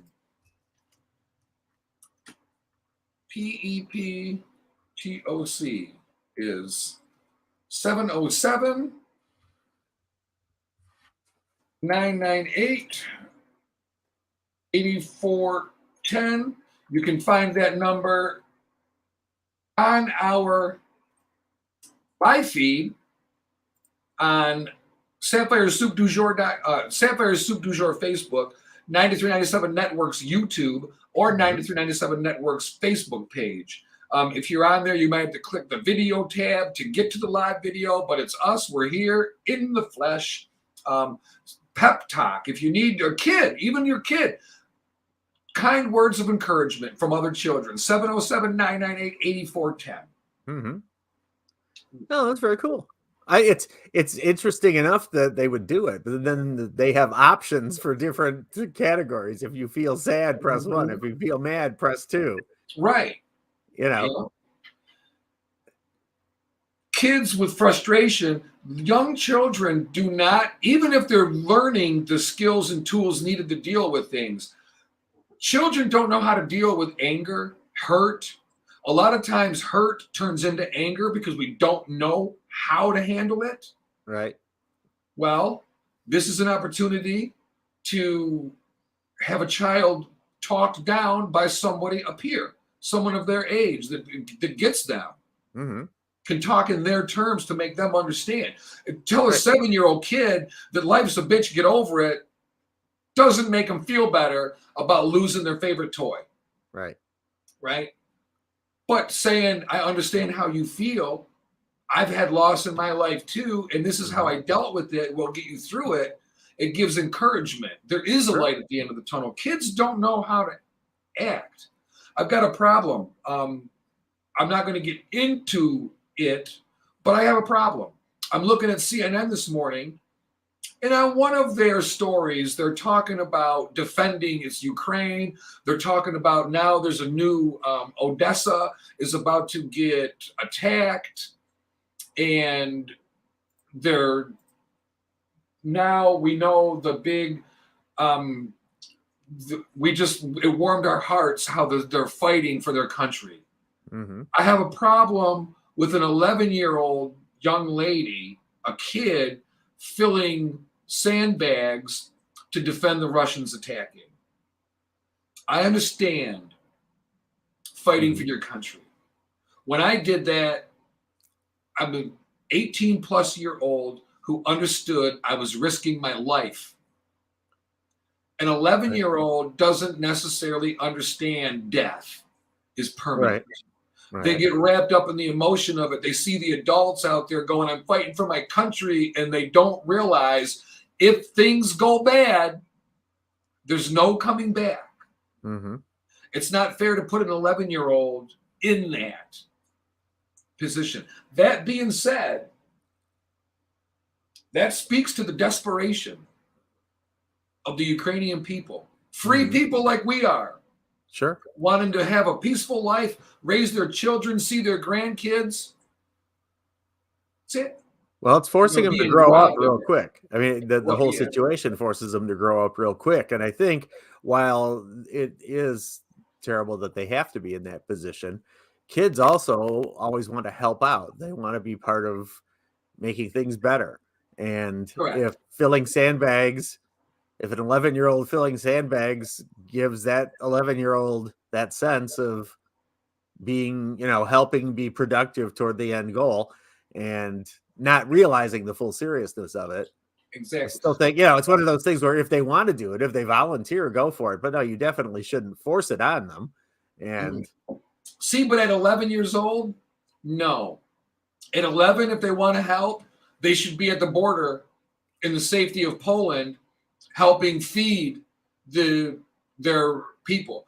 Right. I don't think they should be in a combat area. No, I think it's the kid can't decide that for themselves. I can agree with you on that. Yeah. So it's just sad to me that we see that, but at the same time, let's take that into account. We are now sitting by watching 11-year-old girls fight in a freaking war. What happened to women and children first? Mm-hmm. That's not the way it's supposed to go. Women and children don't go to the front line first. Not to saying they did, because the Ukrainian men have been valiantly fighting a war that they should not even be worrying about. Right. And Amo made a very good point. If kids have to do these things, they don't have the support they really need. Desperation brings desperate measures. Mm-hmm. But an 11-year-old young lady, the parents need to get her out of there. You can go support feeding the hungry somewhere near the border. It's still going to be contributing to the war cause. Mm-hmm. Wow. No, that's true. It is a different insight too. I mean, putting that up on the CNN page and that's not something that would immediately come to mind as you're thinking about this whole thing and seeing what's going on. It's a different a different view for sure. Yeah. So it looks like Netflix quit Russia. Mm-hmm. Mm-hmm. Oh, a lot of them are. TikTok suspending all or part of their services in Russia, which is weird because TikTok we think of as a Chinese-owned company, and those two countries are in cahoots. Right. Visa and MasterCard stopped doing business in Russia. China said, don't worry, we got you covered, baby. Yeah. Amo makes a very good point. And who does this little girl grow up to be now? That's sad. That's true. She was stripped. These people are stripped of their lives. The children are stripped of their innocence.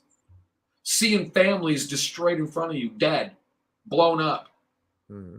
It's not a sight for us to see, let alone an 11-year-old or a 6-year-old. And you're right, Amo. What do these people grow up to be? Their view of the world has been forever tainted. It's not fair. It's not right. It's not what human life is about. Yep. All right. Yep. On that note, we're going to go to break. We're going to play a couple songs. We're not going to take too long. But are we about break time? It's 9:20. Are we? Yeah.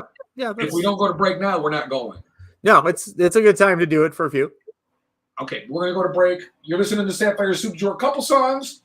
We're not going to take long. We'll be right back. Keep it locked.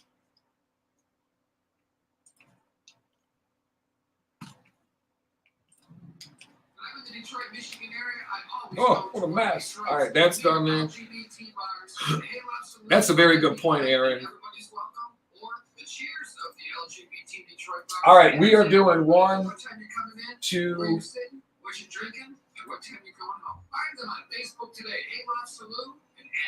We come back at 9:32. Okay. 9:32. Okay.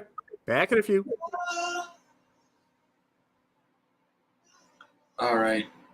So Just Bob will be back in a few. We're going to leave him on the screen, but blocked out. I'm going to type back at 9:32. Aaron, love you. Thank you very much for everything. And I will have you on here soon. We can even have you on through this where you could be sitting at home. You just got to be dressed from the, well, actually you don't. You just can't show your wiener.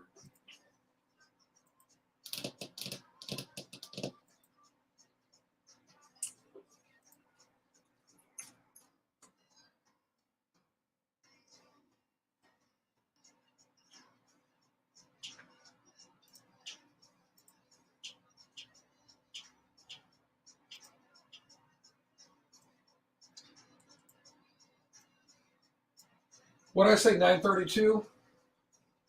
9:32 a.m.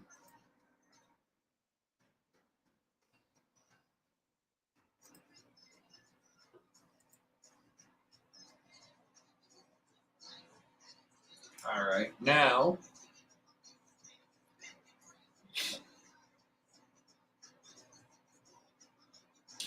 yeah, so we're on break right now. We come back at 9:32, as you see, but I'm going to stay locked right on here so we can talk a little bit. If you got something to say, you can comment in the comment section. Then I'm going to say good morning to my partner.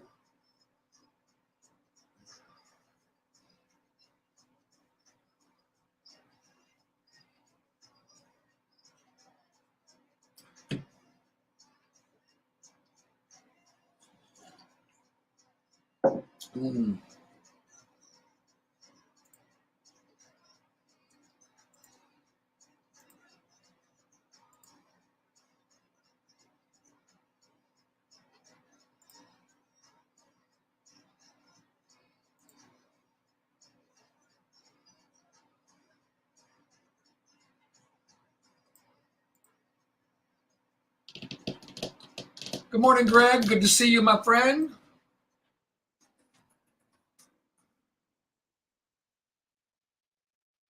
Oh, I'm all cap locked. Sorry I yelled. I didn't mean to yell at you, Greg. And I spelled it wrong. Mernon.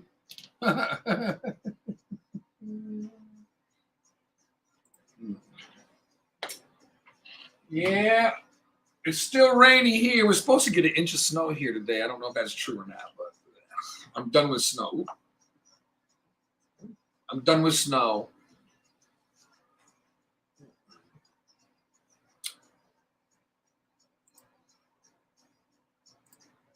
Let's see. Let's see. I got time. I got 10 minutes. We come back at 9:32. I'll be right back. I gotta go use the ladies' room.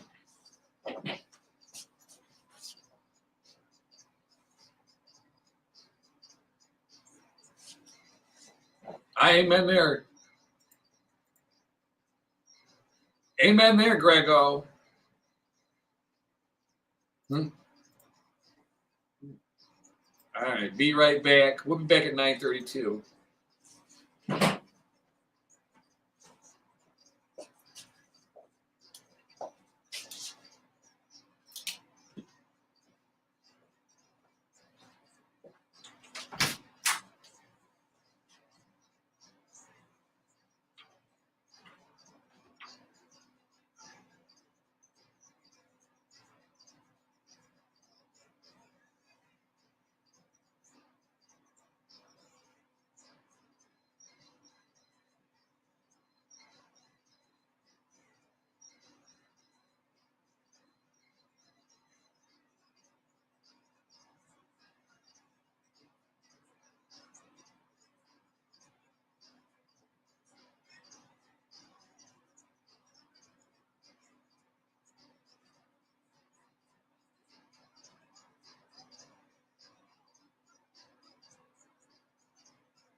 I'm back. Do we mute it? No, good. You're on. We're good to go. We got another song after this. And then we're almost. We got 2 songs after this, but this one's almost over. So.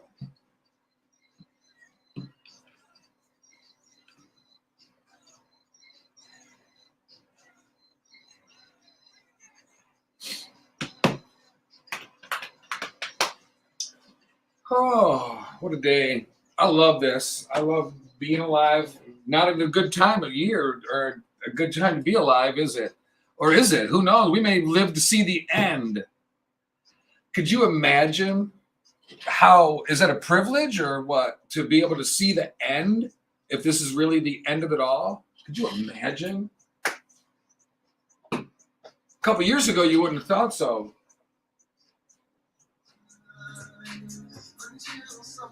This is Corey Shorter. I believe I can get away with playing this one without getting muted. I don't know.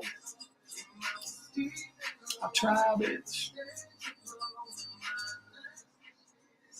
But wouldn't it be something? I guess we should talk about that.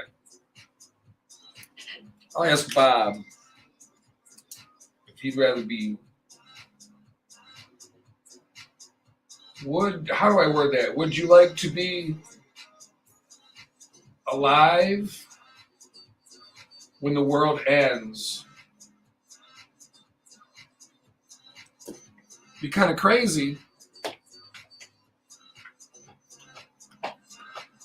I got one sugar left. I got to remember to buy sugar packets or else Wednesday will suck because I forgot my coffee this morning. Bonus.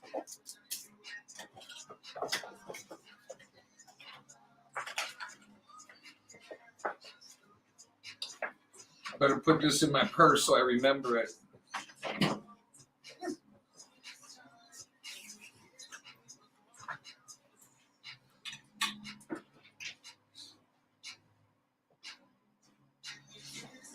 Now is when I'm supposed to do this. Watch.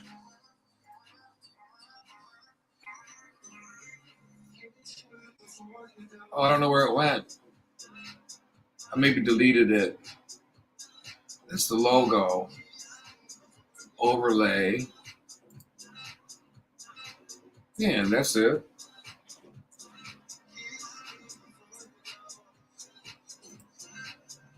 That one. That's an overlay. What good does that do? We need add overlay. We need our sponsors, which would be, you know what? Let me get my regular my other glasses on. My regular ones are those. These are good for, okay, so we need, open that.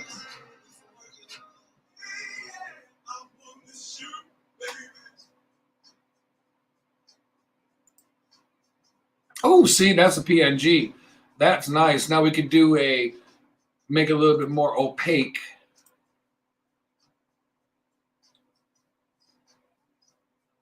I wish I'd put all this stuff in the same folder.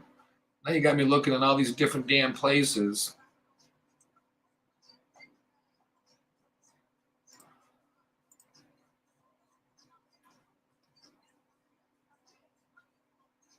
I don't know where it is.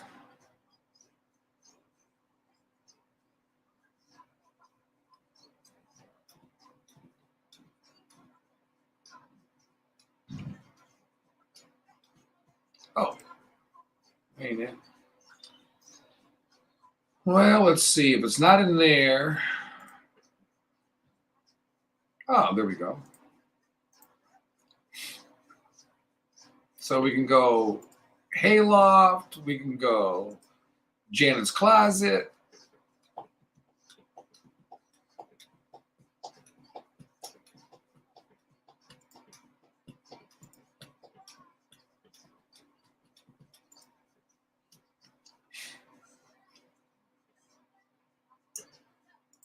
All right, we come back after this song. We got 2.5 minutes. And then we're back on the radio.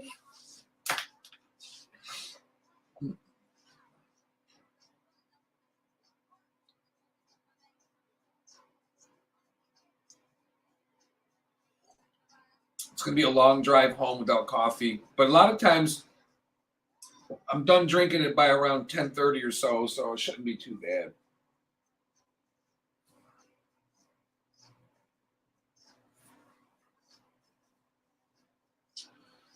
$9:30 already in the morning. Time flies when you're having fun. I'll be damned.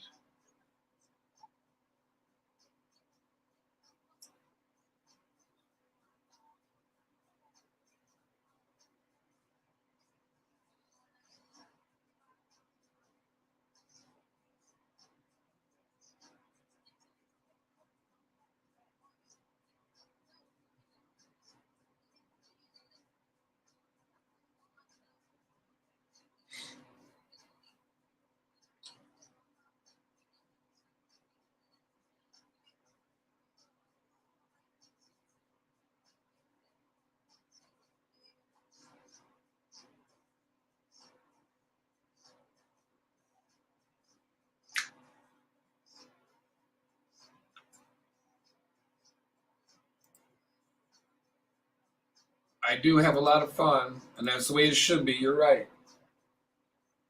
It's how I roll. I didn't ask to be here. Shit.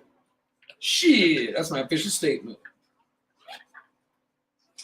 1 minute till Monday Sucks comes on.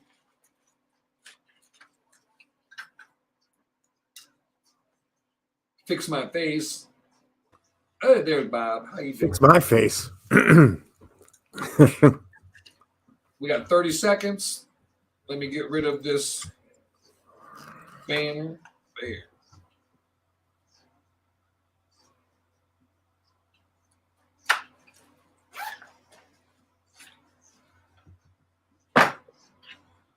Oh, there's not enough coffee. I left my whole thing at home. I was pissed. You did. Well, I just poured the last little bit out of the pot, and I really don't want to make another pot of coffee today, but it could happen. Uh-huh.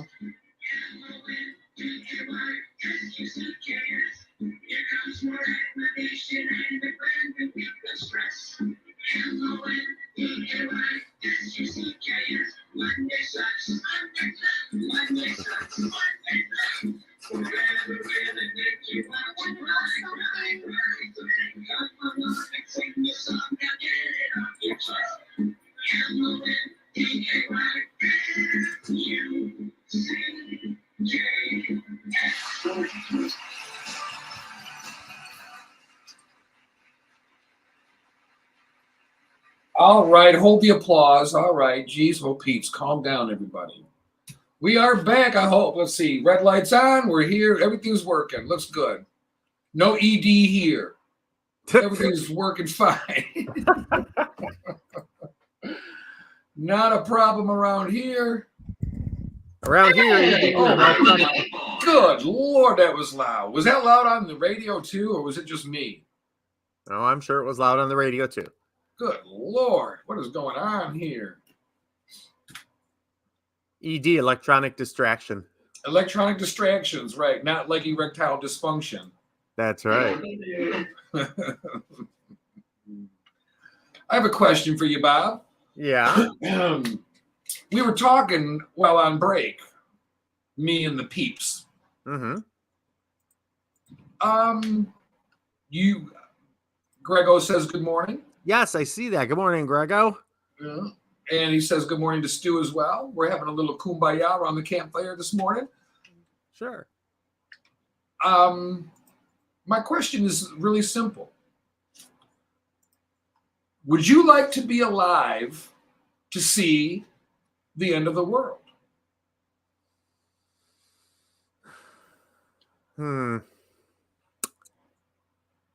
Probably not. Although, according to some religions, you are. So I don't know. I mean, I think not. I don't think it's going to be a glorious, sunshiny kind of thing. No, I don't think it would be as pleasant as they make it sound. Like the angels come and whisk you away peacefully. Right. More than likely, it will have to do with flesh being splattered everywhere, blood and guts going everywhere. One eye pops out completely. The other one just falls and hangs out. Nice. Yeah, I don't need to like see a that. slinky down the staircase. How gross. You're welcome for the sound effects. Thank you. We got first and last names.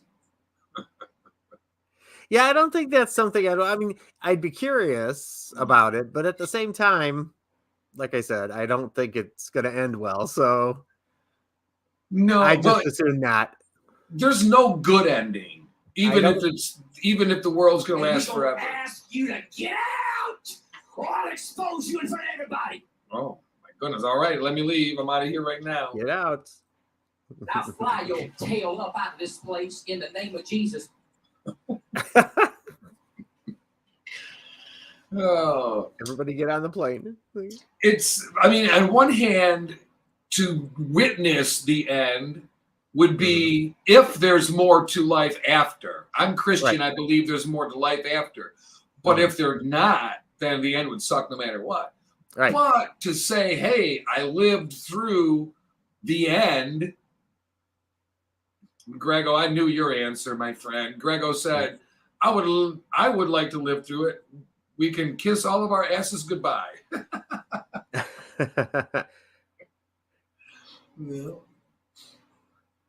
No, that's very true, though. But, you know, I would like to think, like you, that we're not anywhere near the end. Some people like to think we are, Mm-hmm. but we really, truly never know. Right? That's true. I just would like to think there's more. I got grandbabies.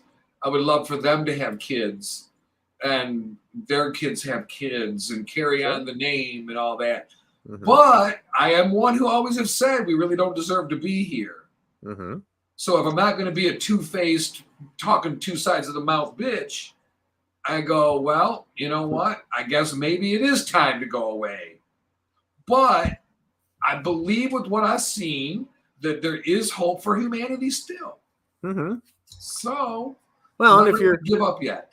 I mean, and if you're Christian, the end of the world could come at any moment. I mean, Jesus could come back at lunchtime. Who knows? Well, now there's two ways to think about that. Get here before I spend my money, or I want to enjoy my last meal. Let me know I'm going out so I don't hit McDonald's when I should be going to get a steak. Right. True. And can we mention one thing? Can McDonald's please not only quit doing business in Russia's punk bitch ass, but could we bring back that steak and cheese bagel? Yes, those were great. I remember those. Now, Yeah, they were. Yeah. And they were greasy. You needed a yeah. bib to eat it. It was greasy, greasy, greasy. those were that rivaled Taco Bell for hangover food the next morning. That bagel would absorb whatever was down in your still in your gut and move things along. Coffee all the way down. Uh-oh. Oh, coffee Down into boobs. the valley.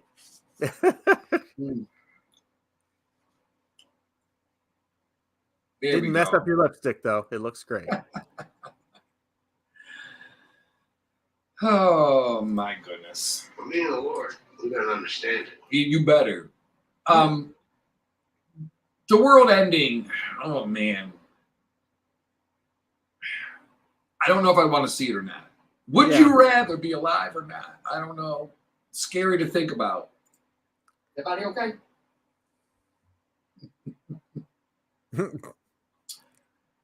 Yeah, Not too sure. it is scary to think about.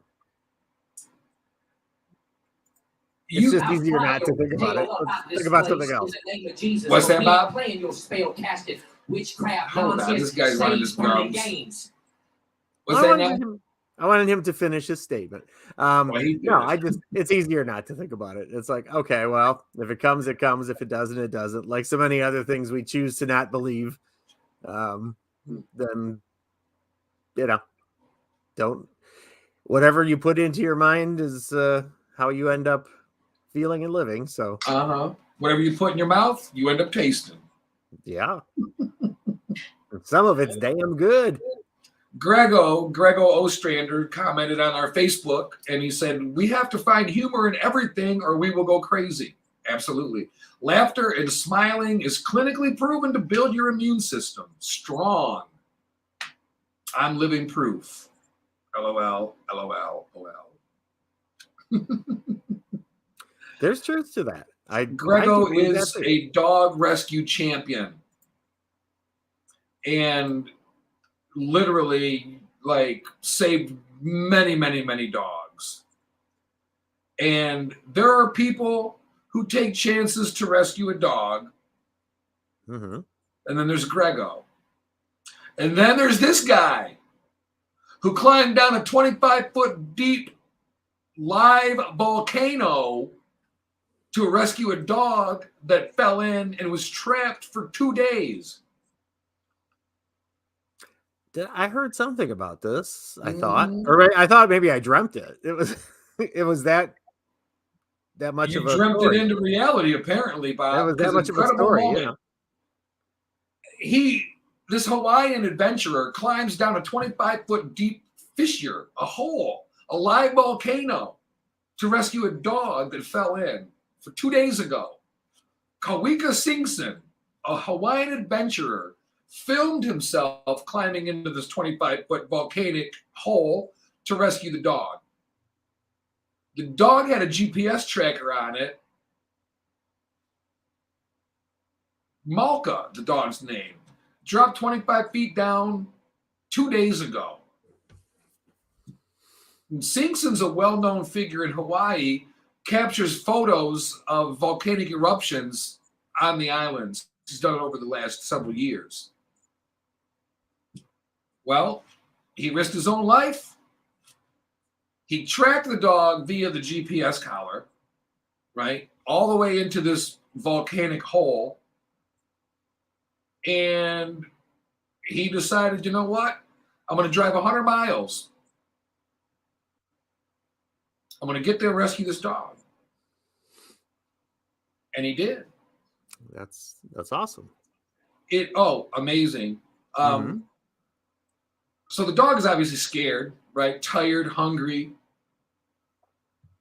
You're risking high temperatures, sudden changes in temperature, and toxic gases coming out of the volcano. You're risking your life to save another, a vulnerable, completely dependent on humans animal.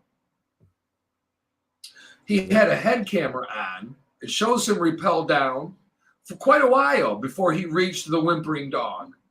The dog was hiding in between several rock plates, cowered away initially, but then he was finally able to grab the dog's collar, secured in a harness, and lift it to safety. Dog that's incredible. first. I mean, Yeah. that's not something that I could see myself doing. I'd be looking for the person who would do it. Be trying to help the dog in whatever way I could, but I don't know that I see myself doing that. So kudos to him. Oh, absolutely. So in 2013, this guy, Singson, withstood the intense heat of a lava overflow, right? Allowed himself to be set alight in order to get his photograph on top of a volcanic eruption in Hawaii. That's crazy. A lot of extreme things. But, hey, you saved a doggy. It's amazing. I love it. No, me too. I would, love to be able to help in that way to some extent. I do. One of these days, when it's right, the time is right here at home to have a dog again, I'll certainly adopt a rescue before I'll go buy anything from a store. And who knows, maybe adopt two of them. They need a friend. But that's definitely, it's definitely the way to go, adopting over buying. Yeah.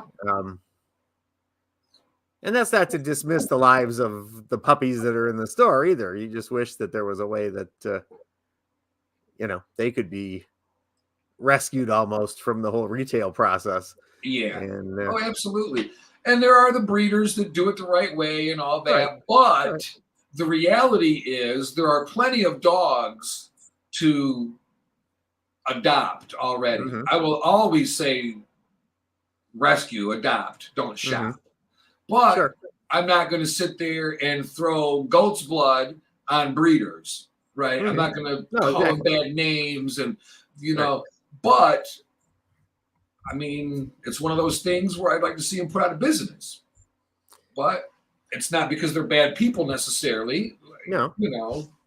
Maybe do business in a different kind of way rather than breeding, maybe helping the ones that are already existing, doing various things. And they would have a right to make money doing it, whatever they'd be selling or whatever that would be of benefit. Rather than adding more inventory to the rescue room.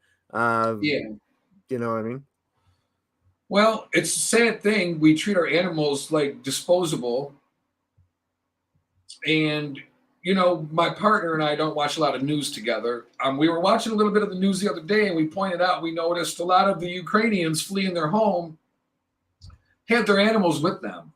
And it's not a surprise. The Ukrainians are peaceful, loving people, compassionate people. You're not going to leave your animal behind unless you have no choice. But I just can't imagine, since they're my children, I wouldn't leave my daughter in a home being bombed. I'm not leaving my pet in a home being bombed. Sure. You know. No, pet parents are every bit as passionate about their pets as people parents are about their kids, and rightfully so. I mean, it's a life, and it's definitely worth saving, you know. Yeah. All right, Queen Elizabeth. What's up with her? Out of time. She is making a bit of a move. Yeah. She's going to be staying more in one place. She's going to live in a farm upstate where she'll be able to run free and play. Oh, wait. No. Wait. The visual, I'm sorry. The Queen will never live again in Buckingham Palace, her main residence for 7 decades. Her Majesty, which I call her that loosely, having paid for Prince Albert or Andrew's fee, so you're now part of the problem, Queen Elizabeth, not the solution. Thank you very much. Right. She has decided to make Windsor Castle her forever home and will do her future official engagements predominantly from Windsor. Okay. Kind of sad. It sounds to me like end of life adjustment. Well, I say it's she's realizing maybe she's more effective in a lesser area. I mean, it's got to be huge to clean that place, you know. Mm-hmm. As long as Her Majesty is happy and comfortable at Windsor Castle, it's probably for the best. Mm-hmm. Sad to think of course, said MRC. So good luck as to long you, as Queen. She made the decision and she's happy with it, then that's what matters. Well, she made a very poor decision to pay Prince Andrew's legal fees for the civil suit for raping children. Yeah. So, World War I, date, July 28, 1914. If you add 7 plus 28 plus 19 plus 14, all the numbers involved, you get 68. World War II, date 1/9/1993. 1 plus 9 plus 19 plus 39 equals 68. Invasion of Ukraine, the 24th of February. 24 plus 2 plus 20 plus 22 equals 68. Wow.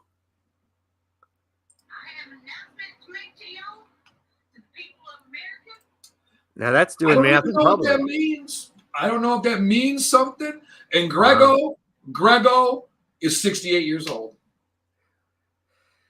Well, I don't know. More than coincidence somehow. Math in public, that's one that we don't want to do.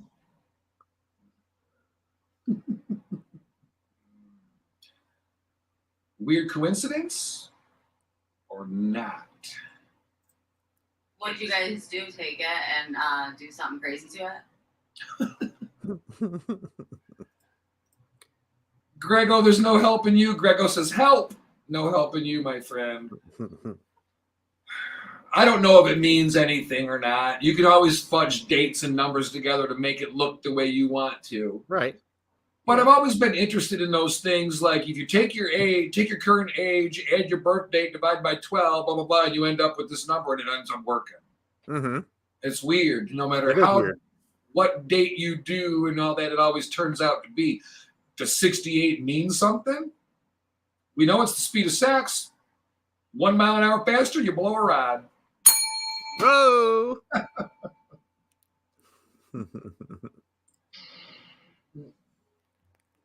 Does that stuff mean something? Maybe, maybe not. If you're superstitious, it might mean more. Right. You know.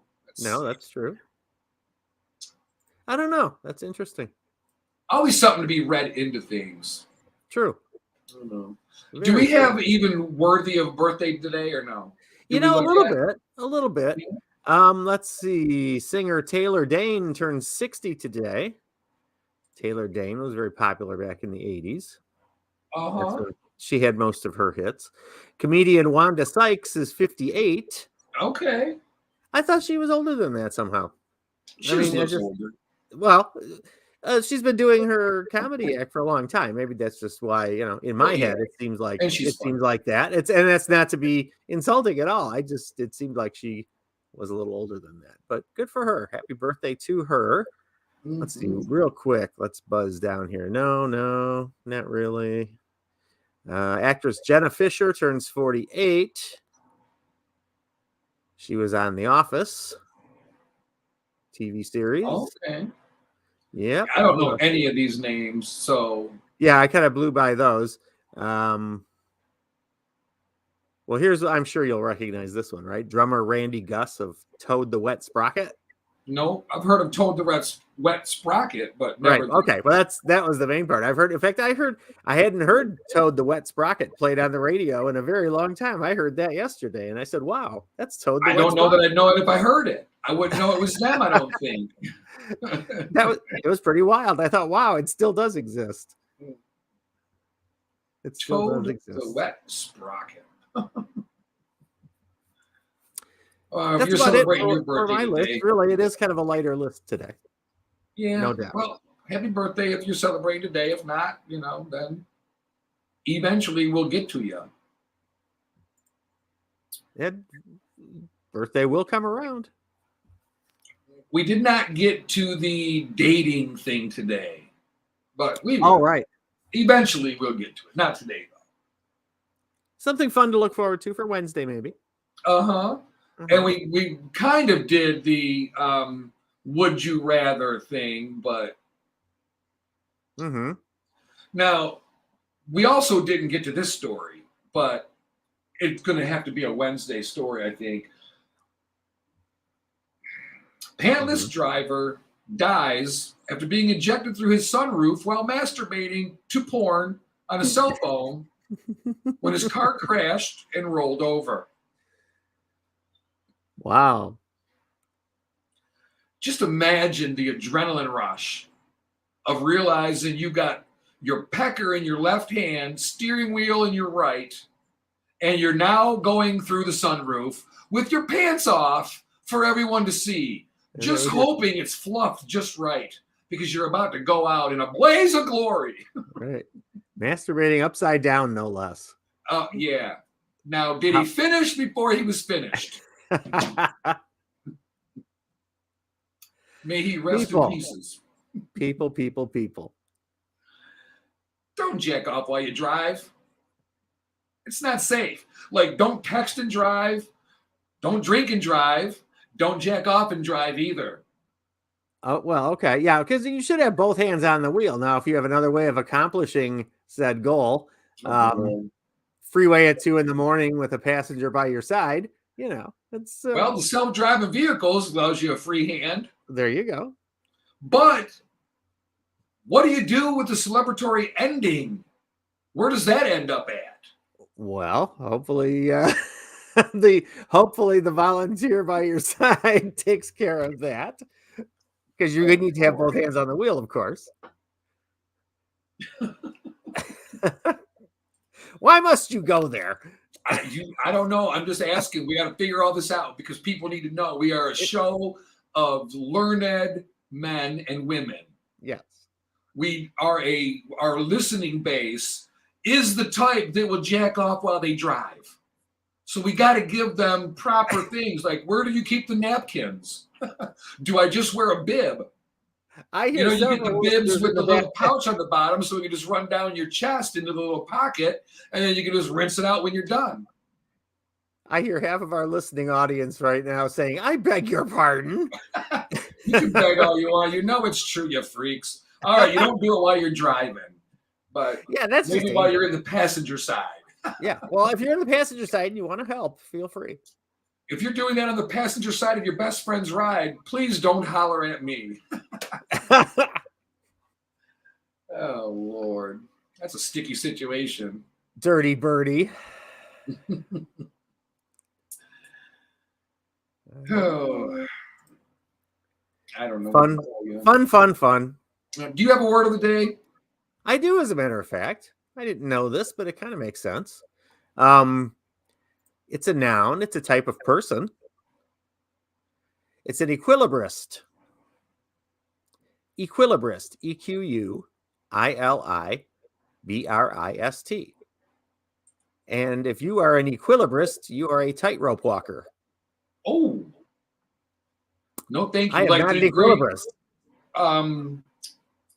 what was the family? The Melendez Melendez, family. wasn't it? Yeah, the Melendez brothers. Yeah. A tightrope walker. So I haven't seen one of those lately. Haven't been to the circus lately. I have a hard enough time walking on the floor without a tightrope. Thank you very much. Right, exactly. Walk on this red line. Like, Yeah, you're gonna put me in the air. That's just nothing but trouble. So no, thank you. yeah. You Especially know- well, then you don't have both hands on the wheel. Then you have both hands out, stretched out, so you keep your balance. So that you got no hands to put on your winky there. Today is National Be Heard Day.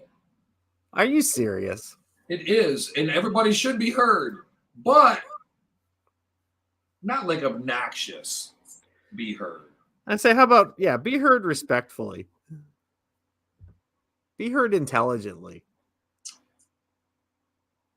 Be heard Yes. thoughtfully. Well, be heard with a reasonable thought. Yes, that's what Right, I was not going just- there next. We Reasonable. come up with all these catchphrases and we chant all these things, but we never really take the action needed. That's where we end up like frustrated because we want to make change, we want to do all these things, but we don't exactly know how to go about it. And that's fine. So it turns into frustration. And that's fine. But just express yourself appropriately. I'm Like willing an anal to gland. anybody who presents themselves appropriately. I immediately will shut down and shut off anybody who can't keep their stuff together enough to compose an intelligent thought and express it appropriately. Sorry, that's just me. That's just Bob, one guy. That's what I did. Not a thing wrong with that. Believe you me. Like, no room for tantrums and stuff like that. No, not anymore. It's time. We got to start being part of the solutions and not just the problem. You can bring awareness to something, but how are we going to fix it? That's what we got to get to. Yep. All right, that does it for us today.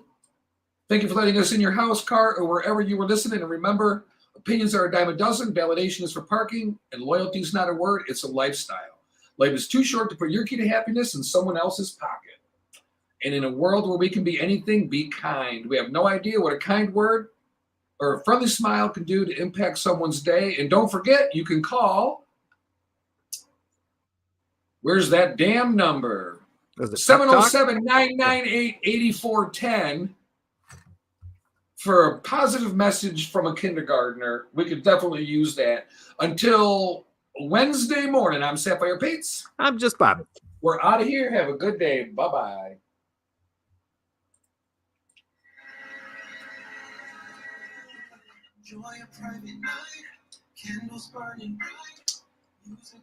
And we'll play this song out because it's Corey and Kiever West. Cool. All right, everybody, that does it for us for our live feed. Thanks for tuning in for 3 hours of nonsense and fuckery. I can say that Thank we're you not very on the air. Yeah, exactly. Had to double check to make sure. See you on Wednesday morning. Wednesday morning. Yeah, bye-bye.